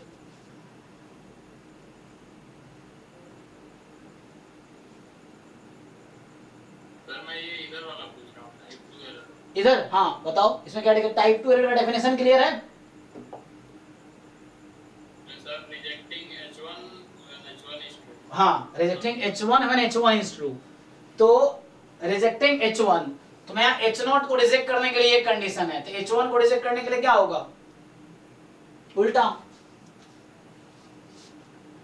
रिजेक्ट H1 मतलब एक्सेप्ट H0, ठीक? तो एक्सेप्ट H0 की तुम कंडीशन देखो क्या है, H0 कब एक्सेप्ट होगा?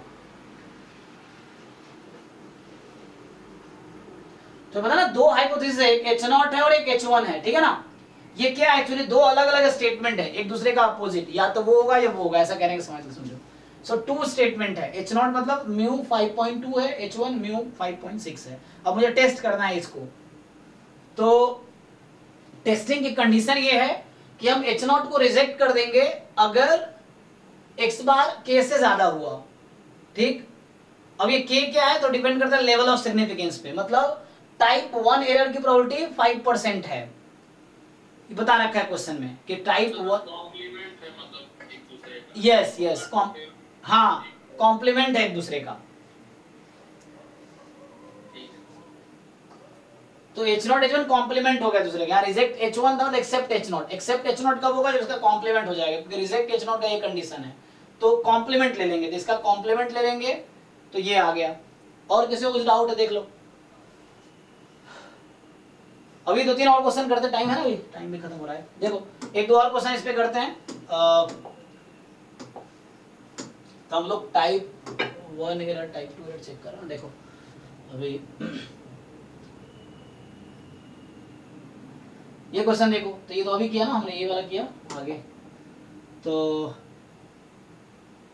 अरे ये टाइप में ही है यार,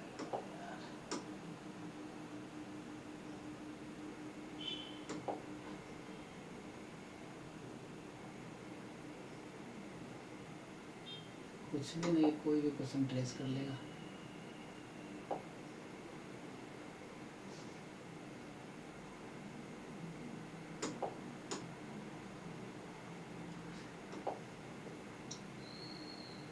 जैसे ये क्वेश्चन देखो, ये जैन 2022 का है, जो 2012 का है, तो ये क्या है इसको भी समझते हैं। देखो तो इसमें क्या पूछा आपसे, इसमें पूछा गया है,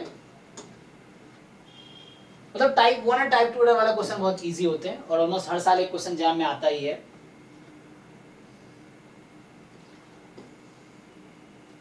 देखो ये क्या कहना चाह रहा है, क्वेश्चन समझो। तो ये कह रहा है आपसे कि probability density function of a random variable is this.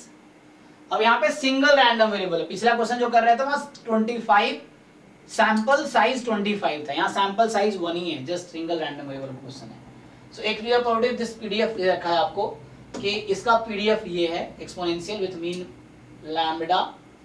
अब कह रहा है कि जहां पे लैम्डा मोर देन 0 है तो ये पैरामीटर स्पेस है। अगर मैं लिखूं यहाँ पे, मैं अगर ये इस तरह डिनोट करूं तो ये 0 से इन्फिनिटी होगी, यहाँ पे मैं ऐसा लिख रहा हूँ, ओके। लेकिन अभी पे उसमें वो लिखा है, लेकिन यहाँ पे देखना पड़ेगा h0 h1 में क्या है, उसके हिसाब से देखेंगे। तो अभी के लिए ठीक है कि लैम्डा पॉजिटिव पीडीएफ में, लेकिन यहाँ पे देखना h0 h1 में क्या है। तो फॉर टेस्टिंग द हाइपोथेसिस यहाँ पे आपको h0 दे रखा है लैम्डा बराबर 3, ये h0 में है। ऑल्टरनेटिव हाइपोथेसिस लैम्डा बराबर 5, तो पिछले क्वेश्चन के जैसा ही है, ये लैम्डा 3 है या लैम्डा 5 है। तो यहाँ पे मैं जो बोल रहा हूँ कि अब मैं एक्चुअली इसके हिसाब से लिखूंगा, वो पीडीएफ में था, ठीक है, लेकिन मेरे पास हाइपोथेसिस के हिसाब से जो पैरामीटर स्पेस अंडर h0 वो जस्ट 3 है, parameter space under h1 just 5 है। तो पैरामीटर स्पेस इस हाइपोथेसिस में लिखूंगा मैं 3 5 लूंगा सेट बस, ठीक है। So a test is given as reject h0 if x is more than, देखो अब यहाँ फिर से कंडीशन दिया तुम्हें कि h0 को कब रिजेक्ट करोगे, अगर तुम्हारा x की वैल्यू 4.5 से ग्रेटर देन इक्वल है। और h0 h1 क्लियर ही है, तो मैं अलग से नहीं लिखता हूँ, ये h0 है और ये h1 है, या HA लिखा, A फॉर अल्टरनेट हाइपोथेसिस है ना। सो ये अब पूछ क्या रहा आपसे, तो वहां पे k, यहाँ पे k था ना, तो इसलिए k निकालने के लिए आपको क्या दिया था, साइज ऑफ द टेस्ट या लेवल ऑफ सिग्निफिकेंस या टाइप 1 एरर की प्रोबेबिलिटी, ये कुछ दे रखी होगी ताकि आप k निकाल सको। यहाँ ऐसा k दे ही रखा 4.5 है, तो ऐसा कोई इन्फॉर्मेशन नहीं दिया, सीधा सीधा पूछ रहा है आपसे। अब क्या पूछ रहा है कि the probability of type 1 error, पूछ ही रहा है आपसे वो क्या प्रोबेबिलिटी है टाइप 1 एरर की। तो मुझे पूछ रहा है प्रोबेबिलिटी ऑफ टाइप 1 एरर, तो इसके लिए आपको पता होना चाहिए टाइप 1 एरर का डेफिनेशन क्या है, मीनिंग क्या है। तो ये तो अभी आपने देखा है, कोई बताओ जिनको याद है क्या होगा। Reject h0 when h0 is 2. हाँ है ना, स्पेशली जो बिगिनर लोग हैं, जो जैम वाले बच्चे अभी हैं ना, तो जैसे तुम अगर बोलोगे तो चीजें ज्यादा दिन तक याद रहेगी और तुम्हारे, है ना, तुम याद जल्दी कर पाओगे। वैसे रट्टा नहीं मारना पड़े, इसलिए पूछता हूँ ताकि जब बोलने से ना चीजें याद रहती हैं। Reject h0 when h0 is true, ये डेफिनेशन है टाइप 1 एरर का। अब क्वेश्चन में सारा इंफॉर्मेशन है।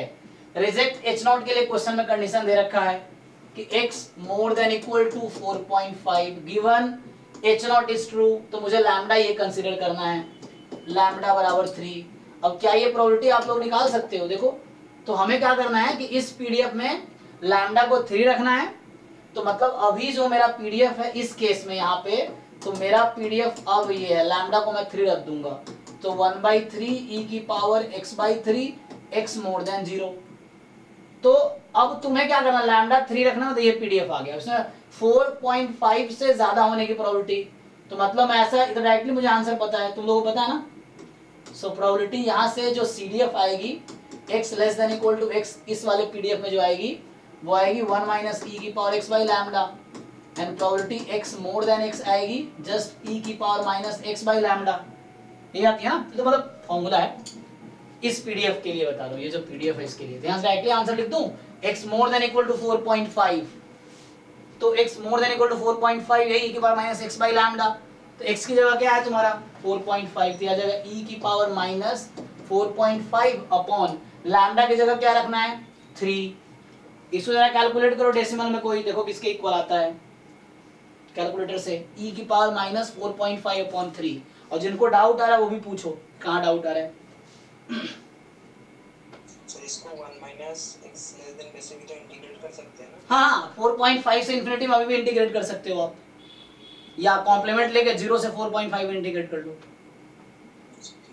तभी आंसर वही आएगा। 0.2231 ओके एक मिनट, 0.2231 ओके। देखो ये मैंने ऐसा किया है, अब ये नहीं तुम्हें रट्टा मारना नहीं करना, तुम्हें जो समझ आ रहा है, जैसे किसी को इंटीग्रेट करना है तो तुम इंटीग्रेट कर लो, इस पीडीएफ को 4.5 से इन्फिनिटी में इंटीग्रेट कर लो dx लगा के, या 1 माइनस करके लेस देन इक्वल टू 4.5, मैं तो सीडीएफ और उसका फॉर्मूला यूज कर लिया। ये पीडीएफ है, इसके लिए सीडीएफ वो आएगा और ये वो आएगा, ये तो इजी है ना। तो प्रोबेबिलिटी टाइप 2 एरर, अच्छा यहाँ क्या पूछा, टाइप 2 एरर नहीं पूछा है, हाँ ऐसे जो पावर होता है वो तो वही है ना। तो यहाँ पूछा है आपसे पावर बताओ, एक तो टाइप 1 एरर, दूसरा पावर ऑफ टेस्ट पूछा है। तो पावर का फॉर्मूला भी देखो, अगर याद हो किसी को तो बताओ, पावर का फॉर्मूला क्या हमने लिखा था। Reject H0 when H1 is true। हाँ तो ये आपका आया था रिजेक्ट H0, देखो दोनों रिजेक्ट H0 ही है। टाइप 1 एरर में H0 ट्रू गिवन है और यहाँ पे H1 इज ट्रू आता है, तो मतलब फिर से रिजेक्ट H0 मुझे क्वेश्चन में ही दे रखा है कि H0 को कब रिजेक्ट करना है, तो मुझे क्वेश्चन में लिखा हुआ है कि x जो है मोर देन इक्वल टू 4.5 है और H1 इज ट्रू। तो अब आपको ये यूज करना है कि लैम्डा को 5 रखना है, तो उसी फॉर्मूले से मैं ये फिर से यूज करूंगा। तो ये हो जाएगा e की पावर माइनस, ये माइनस है ना, x के प्लेस पे मेरा 4.5 है अपॉन लैम्डा रखना है, लैम्डा यहाँ 5 है। तो चेक करो भाई, e की पावर माइनस 4.5 अपॉन 5,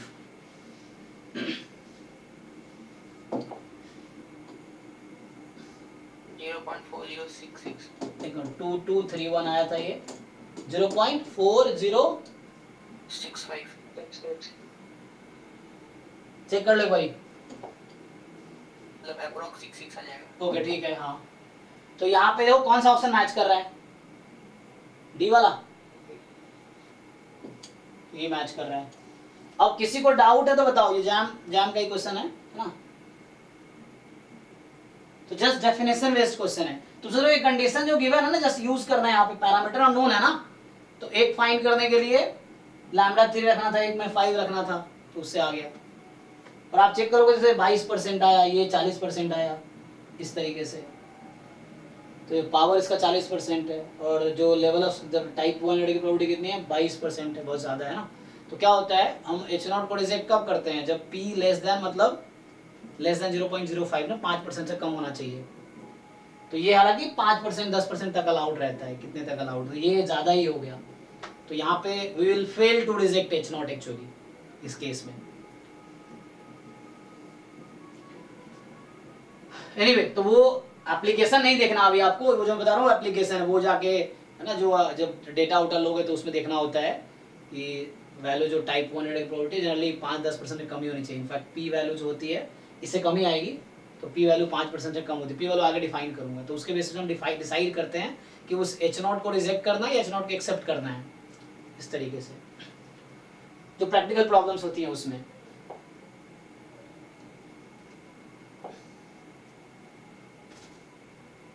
ओके ना ये, तो इस तरह क्वेश्चन तो इजी है करना।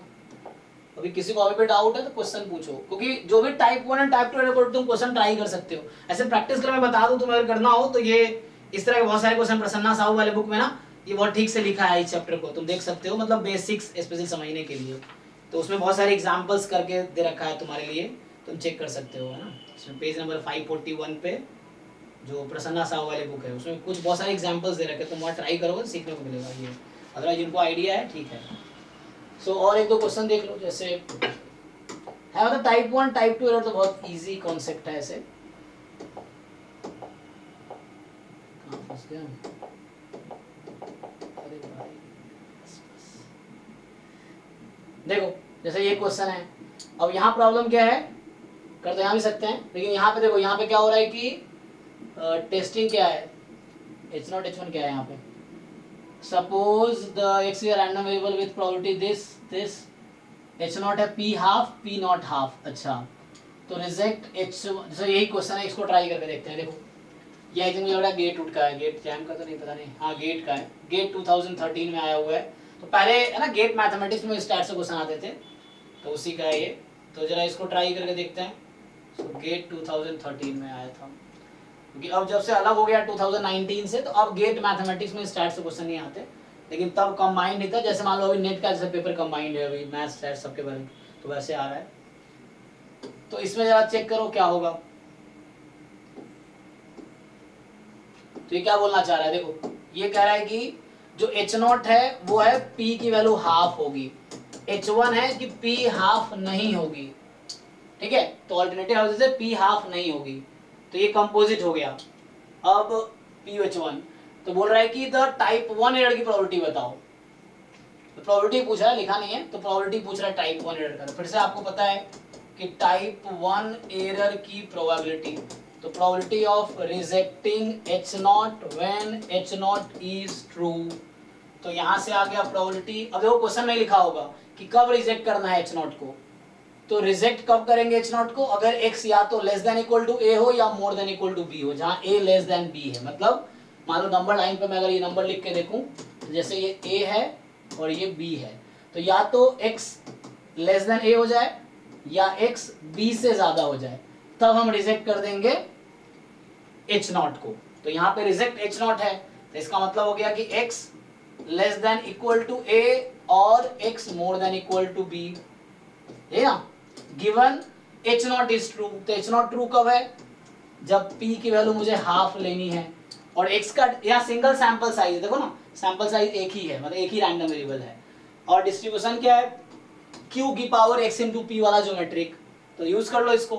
तो कॉम्प्लीमेंट ले लो तो और आसान हो जाएगा, नहीं तो तुम्हें जैसे समझ आ रहा है, समझ रहे हो ना। जैसे यहाँ मतलब निकालना है कि x less then a more than b, तो अगर मैं इसका कॉम्प्लीमेंट ले लूं तो क्या हो जाएगा, 1 माइनस कर दूं तो क्या लिख सकता हूं,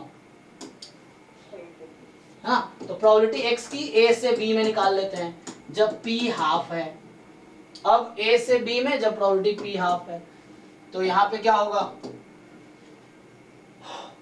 बताओ, इसको प्रोबेबिलिटी निकाल लोगे।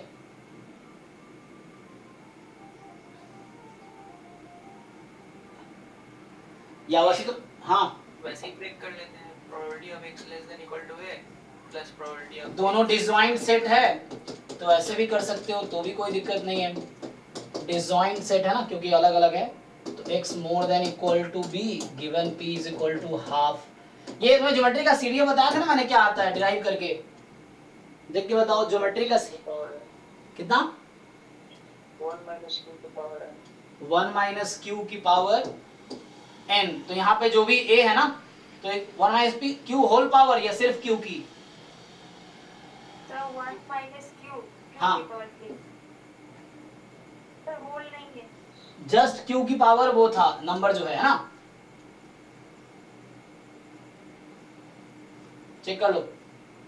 और ये more than equal to b है, तो इसको 1 माइनस करके लिख सकते हो तुम, या वैसे समझ नहीं आ रहा फिक्स कर लो, है ना। तो इस तरीके से ये 2 की पावर b टाइप का आ जाएगा, b आएगा ये कम आएगा।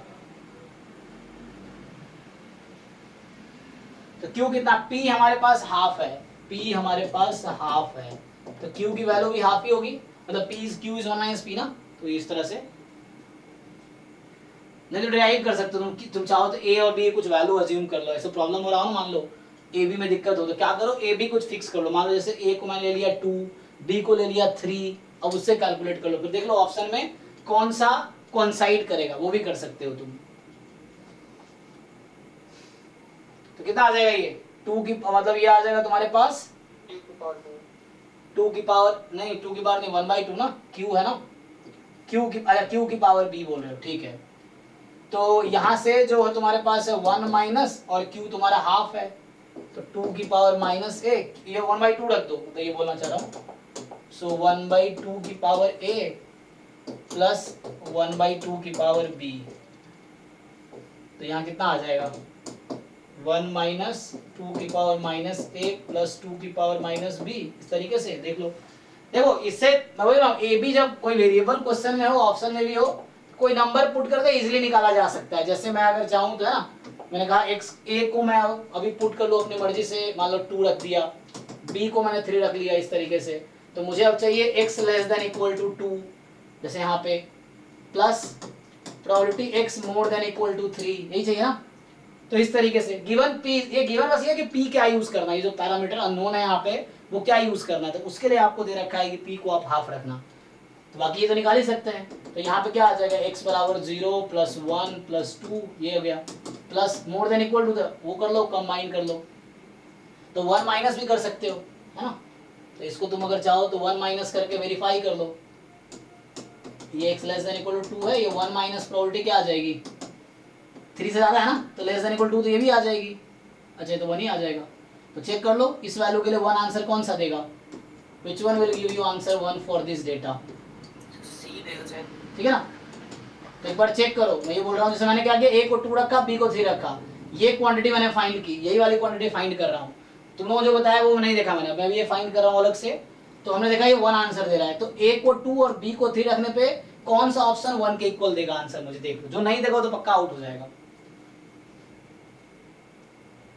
तो बी को 3 रखेंगे तो -3 और ए को 2, कौन सा आ रहा है,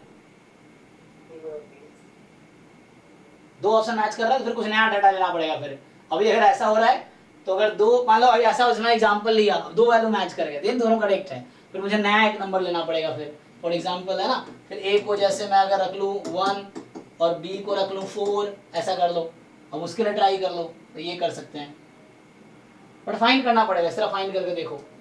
तो वैसे क्या ये सही आंसर है, आंसर क्या है इसका, सी आ रहा है, सी आ रहा है ना। तो तुम लोगों ने कहाँ गलती की चेक करो, तो तुम लोगों ने कहीं गलत यहाँ बताए होंगे, यहाँ पे गलत बताया होगा, तो मैंने जनरल ज्योमेट्रिक ऐड कर दिया भाई, ज्योमेट्रिक ये 0 से स्टार्ट होने वाला है ना, ज्योमेट्रिक ये तो चेक करो, हाँ 0 से स्टार्ट होना ज्योमेट्रिक में, मैं क्लास में दिखाया था क्योंकि मुझे याद रहता नहीं बहुत ज्यादा चीज, मुझे देखना पड़ेगा क्या है, नहीं तो फिर मैं डिराइव कर दूंगा, अभी अगर तुम चाहो तो मैं डिराइव कर देता हूँ, ये है। So probability x equal to x है q की पावर x इंटू p, ठीक है, x की वैल्यू 0 1 2, अगर मुझे चाहिए कि x less than equal to, मान लो मैं इसे बोल रहा हूँ कि x less than equal to x है, तो मैं इसको लिख दूंगा प्रोबेबिलिटी 1 माइनस ये आ जाएगी probability x more then x, right, ये हो जाएगा। अब मैं क्या करूंगा 1 माइनस, अब x मोर देन x, तो x पे वैल्यू कितनी आ रही है, x प्लस 1 से स्टार्ट होगी, q की power x plus 1 into p, q की power x plus 2 into p, dot dot dot dot dot infinite तक, देख लो अब। So 1 minus a into r, a r square, geometric sum infinite term का, तो q की power x plus 1 into p upon 1 minus r, r क्या चल रहा है q, तो ये तो p हो गया, तो ये और ये कट गया, तुम लोगों ने गलत फार्मूला बताया मुझे, देखो एक बार चेक कर लो, ठीक है। तो मैंने क्या निकाला यहां से कि ज्योमेट्रिक में x less than equal to x क्या होता है, तो ये आ गया 1 माइनस q की पावर x प्लस 1, तो ये आंसर आया।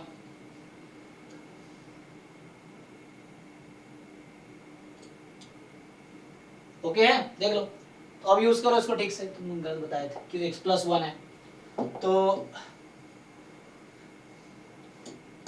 बताओ, तो इसका क्या हो जाएगा 1 माइनस क्यू की पावर a प्लस 1, ठीक, और plus more than equal to b है, तो मोर देन इक्वल टू के लिए तुम लिख सकते हो, डायरेक्टली में निकाला है मैंने यहाँ पे ना, क्या निकाला, अगर मोर देन इक्वल टू, जैसे मान लो यहाँ मोर देन इक्वल टू है x प्लस 1, तो ये तो यही आ जाएगा,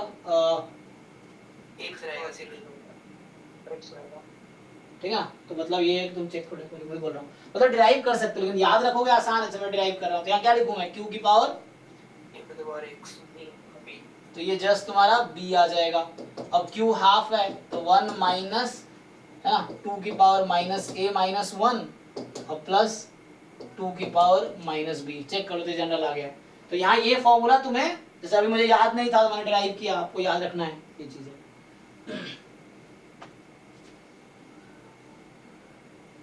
ओके है। तो ये सी आ गया, मतलब तो ये गेट 2013 का 2013 का था, तो यहाँ फिर से ये भी पूछ कर को आसान हो जाएगा जैसे तुम्हें समझ आ रहा है, बट मैंने तुम्हें ये तो प्रॉपर्टी निकालना क्वेश्चन तो पहले सीख रखे हो, मैं तुम्हें ये डिसाइड करना। तो type 1 error, type 2 error question बहुत सारे क्वेश्चन है, ऑलमोस्ट एग्जाम में हर साल आए हैं, देखना पेपर में, तो वो सारे सॉल्व हो जाएंगे, बहुत इजी है। तुम चाहो तो ट्राई करना, मैं असाइनमेंट भेज देता हूँ टेस्टिंग का, जो टाइप 1 टाइप 2 एरर वाले क्वेश्चन है वो ट्राई करना। सर गेट मैथमेटिक्स में जो प्रोबेबिलिटी के क्वेश्चन है, हाँ वो वाले सेपरेट करके भेज देंगे। हाँ वो मैं अभी, अच्छा जो गेट मैथमेटिक्स में वो होगा, अभी डिस्कशन होगा ना, जो गेट का मैं अभी कराऊंगा PYQ, तो उसमें वो क्वेश्चंस भी डिस्कस करूंगा, 2005 से लेके 23 तक के डिस्कस करेंगे गेट में भी हम। तो पहले गेट मैथमेटिक्स में 2019 से पहले आते थे, तो वो भी मैं बोलता हूँ भेज देगा करके। हाँ तो उस तरीके से, क्योंकि 2000 है ना, जो 18, 17, 16, 15 इन सब में जो गेट मैथमेटिक्स सब्जेक्ट होता था, उसमें 5-10 क्वेश्चन, 5 में लगता है 5-6 क्वेश्चन या 10 क्वेश्चन, तो 5 से 10 क्वेश्चन स्टैट्स के आते थे हर साल, वो है वहाँ पे। तो वो मैं बोल दूंगा भेज देगा वो भी। हाँ ये भी है, तो गेट का सेपरेट करके वो अभी तो भेज रहे हैं, 19 के बाद का भेज रहे हैं, क्योंकि वो है, बाकी वो भी क्लास में डिस्कस करूंगा मैं बाद में। ठीक है, तो आप लोग ट्राई कीजिए। आज मैं कुछ टर्म्स डिफाइन किए हैं और 1-2 क्वेश्चन जस्ट कर पाए हैं, तो अगले क्लास में इसको मैं कल कंटिन्यू करूंगा। तो ठीक है, तो मैंने कुछ टर्म्स ही डिफाइन किया है जस्ट, तो आगे मैं अगले क्लास में इसको कंटिन्यू करूंगा। अभी क्या डिफाइन है, यहाँ तक डिफाइन किया हमने कि है ना, power of the test, size वही, लेवल ऑफ सिग्निफिकेंस, साइज वही, पावर ऑफ दी। ये कंपोजिट के लिए थोड़ा मीनिंग चेंज होगा, अदरवाइज सिंपल वर्ड से सिंपल के लिए सेम है सब। पी वैल्यू अलग है, वो नेक्स्ट क्लास में यहाँ से स्टार्ट करता हूँ। तो पी वैल्यू क्या है, फिर मोस्ट पावरफुल टेस्ट, ये सब डिफाइन करेंगे। चलो अगले क्लास में कंटिन्यू करते हैं, अभी के लिए थैंक यू, गुड नाइट। ठीक है, कल इसको कंटिन्यू करेंगे जी। सर इन्फ्लुएंस के लिए बुक्स कौन से रेफर करनी चाहिए? इन्फ्लुएंस के लिए बुक्स, देखो बुक्स तो जो बहुत स्टैंडर्ड बुक्स है वो कैसेला बर्गर की है, लेकिन उसका स्टेटमेंट समझना थोड़ा डिफिकल्ट है। अभी इनिशियली अगर आप बिगिनर हो लाइक, तो यू कैन सी जो प्रसन्ना साहू वाली बुक है ना, हाँ वो गूगल करोगे मिल जाएगा, PDF ड्राइव में, probability and statistics by Prasanna Sahu, उसमें बेसिक्स बहुत बिगिनिंग से, अगर आप बिगिनर हो तो वो बुक देखो, टेस्टिंग ऑफ हाइपोथेसिस, उसका एक टर्म देखो, कुछ टर्म समझ नहीं आ रहा तो पूछो आप, तो उससे स्टार्ट कर सकते हो। अदरवाइज बुक में सब कुछ लिखा हुआ है, जो कैसेला बर्गर वाली बुक है तो ये थोड़े ज़्यादा एब्स्ट्रैक्ट है, थ्योरेटिकल है, तो उसके लिए आपको थ्योरेटिकल चीज़ें तब समझ पाओगे जब आपने एक बेसिक, आपका बैकग्राउंड स्ट्रॉन्ग है, फाउंडेशन स्ट्रॉन्ग है उस टॉपिक का, तब जाके समझ आएगा उसमें। तो अदरवाइज कैसेला बर्गर बुक बहुत सही है, लेकिन समझना डिफिकल्ट। तो यू स्टार्ट विद, अगर आप है ना बिगिनर हो तो स्टार्ट विद प्रसन्ना साहू वाली बुक पढ़ो। ये गुप्ता गोर में भी तो है टेस्टिंग, है ना उसमें।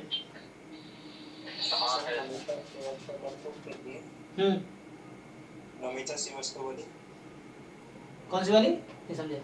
नमिता श्रीवास्तव, कोई सा भी कर सकते, सब में सेम ही चीजें लिखी रहती है, क्या ही है।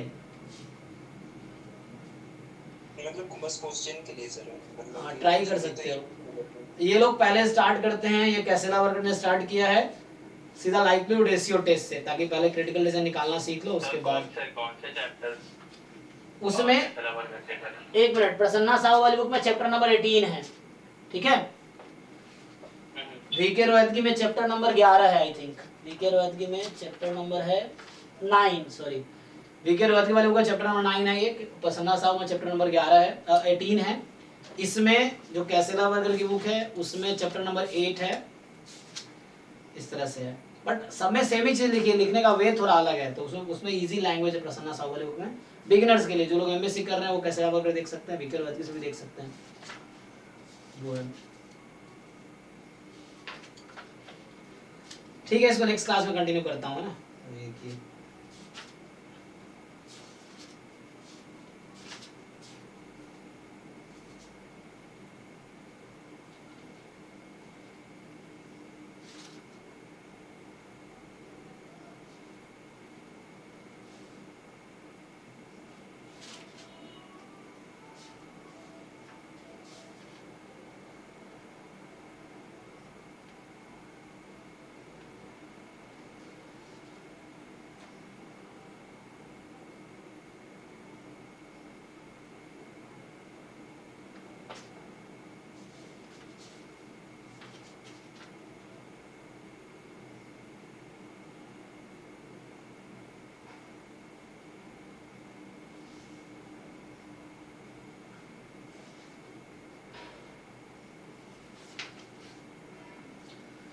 Okay, so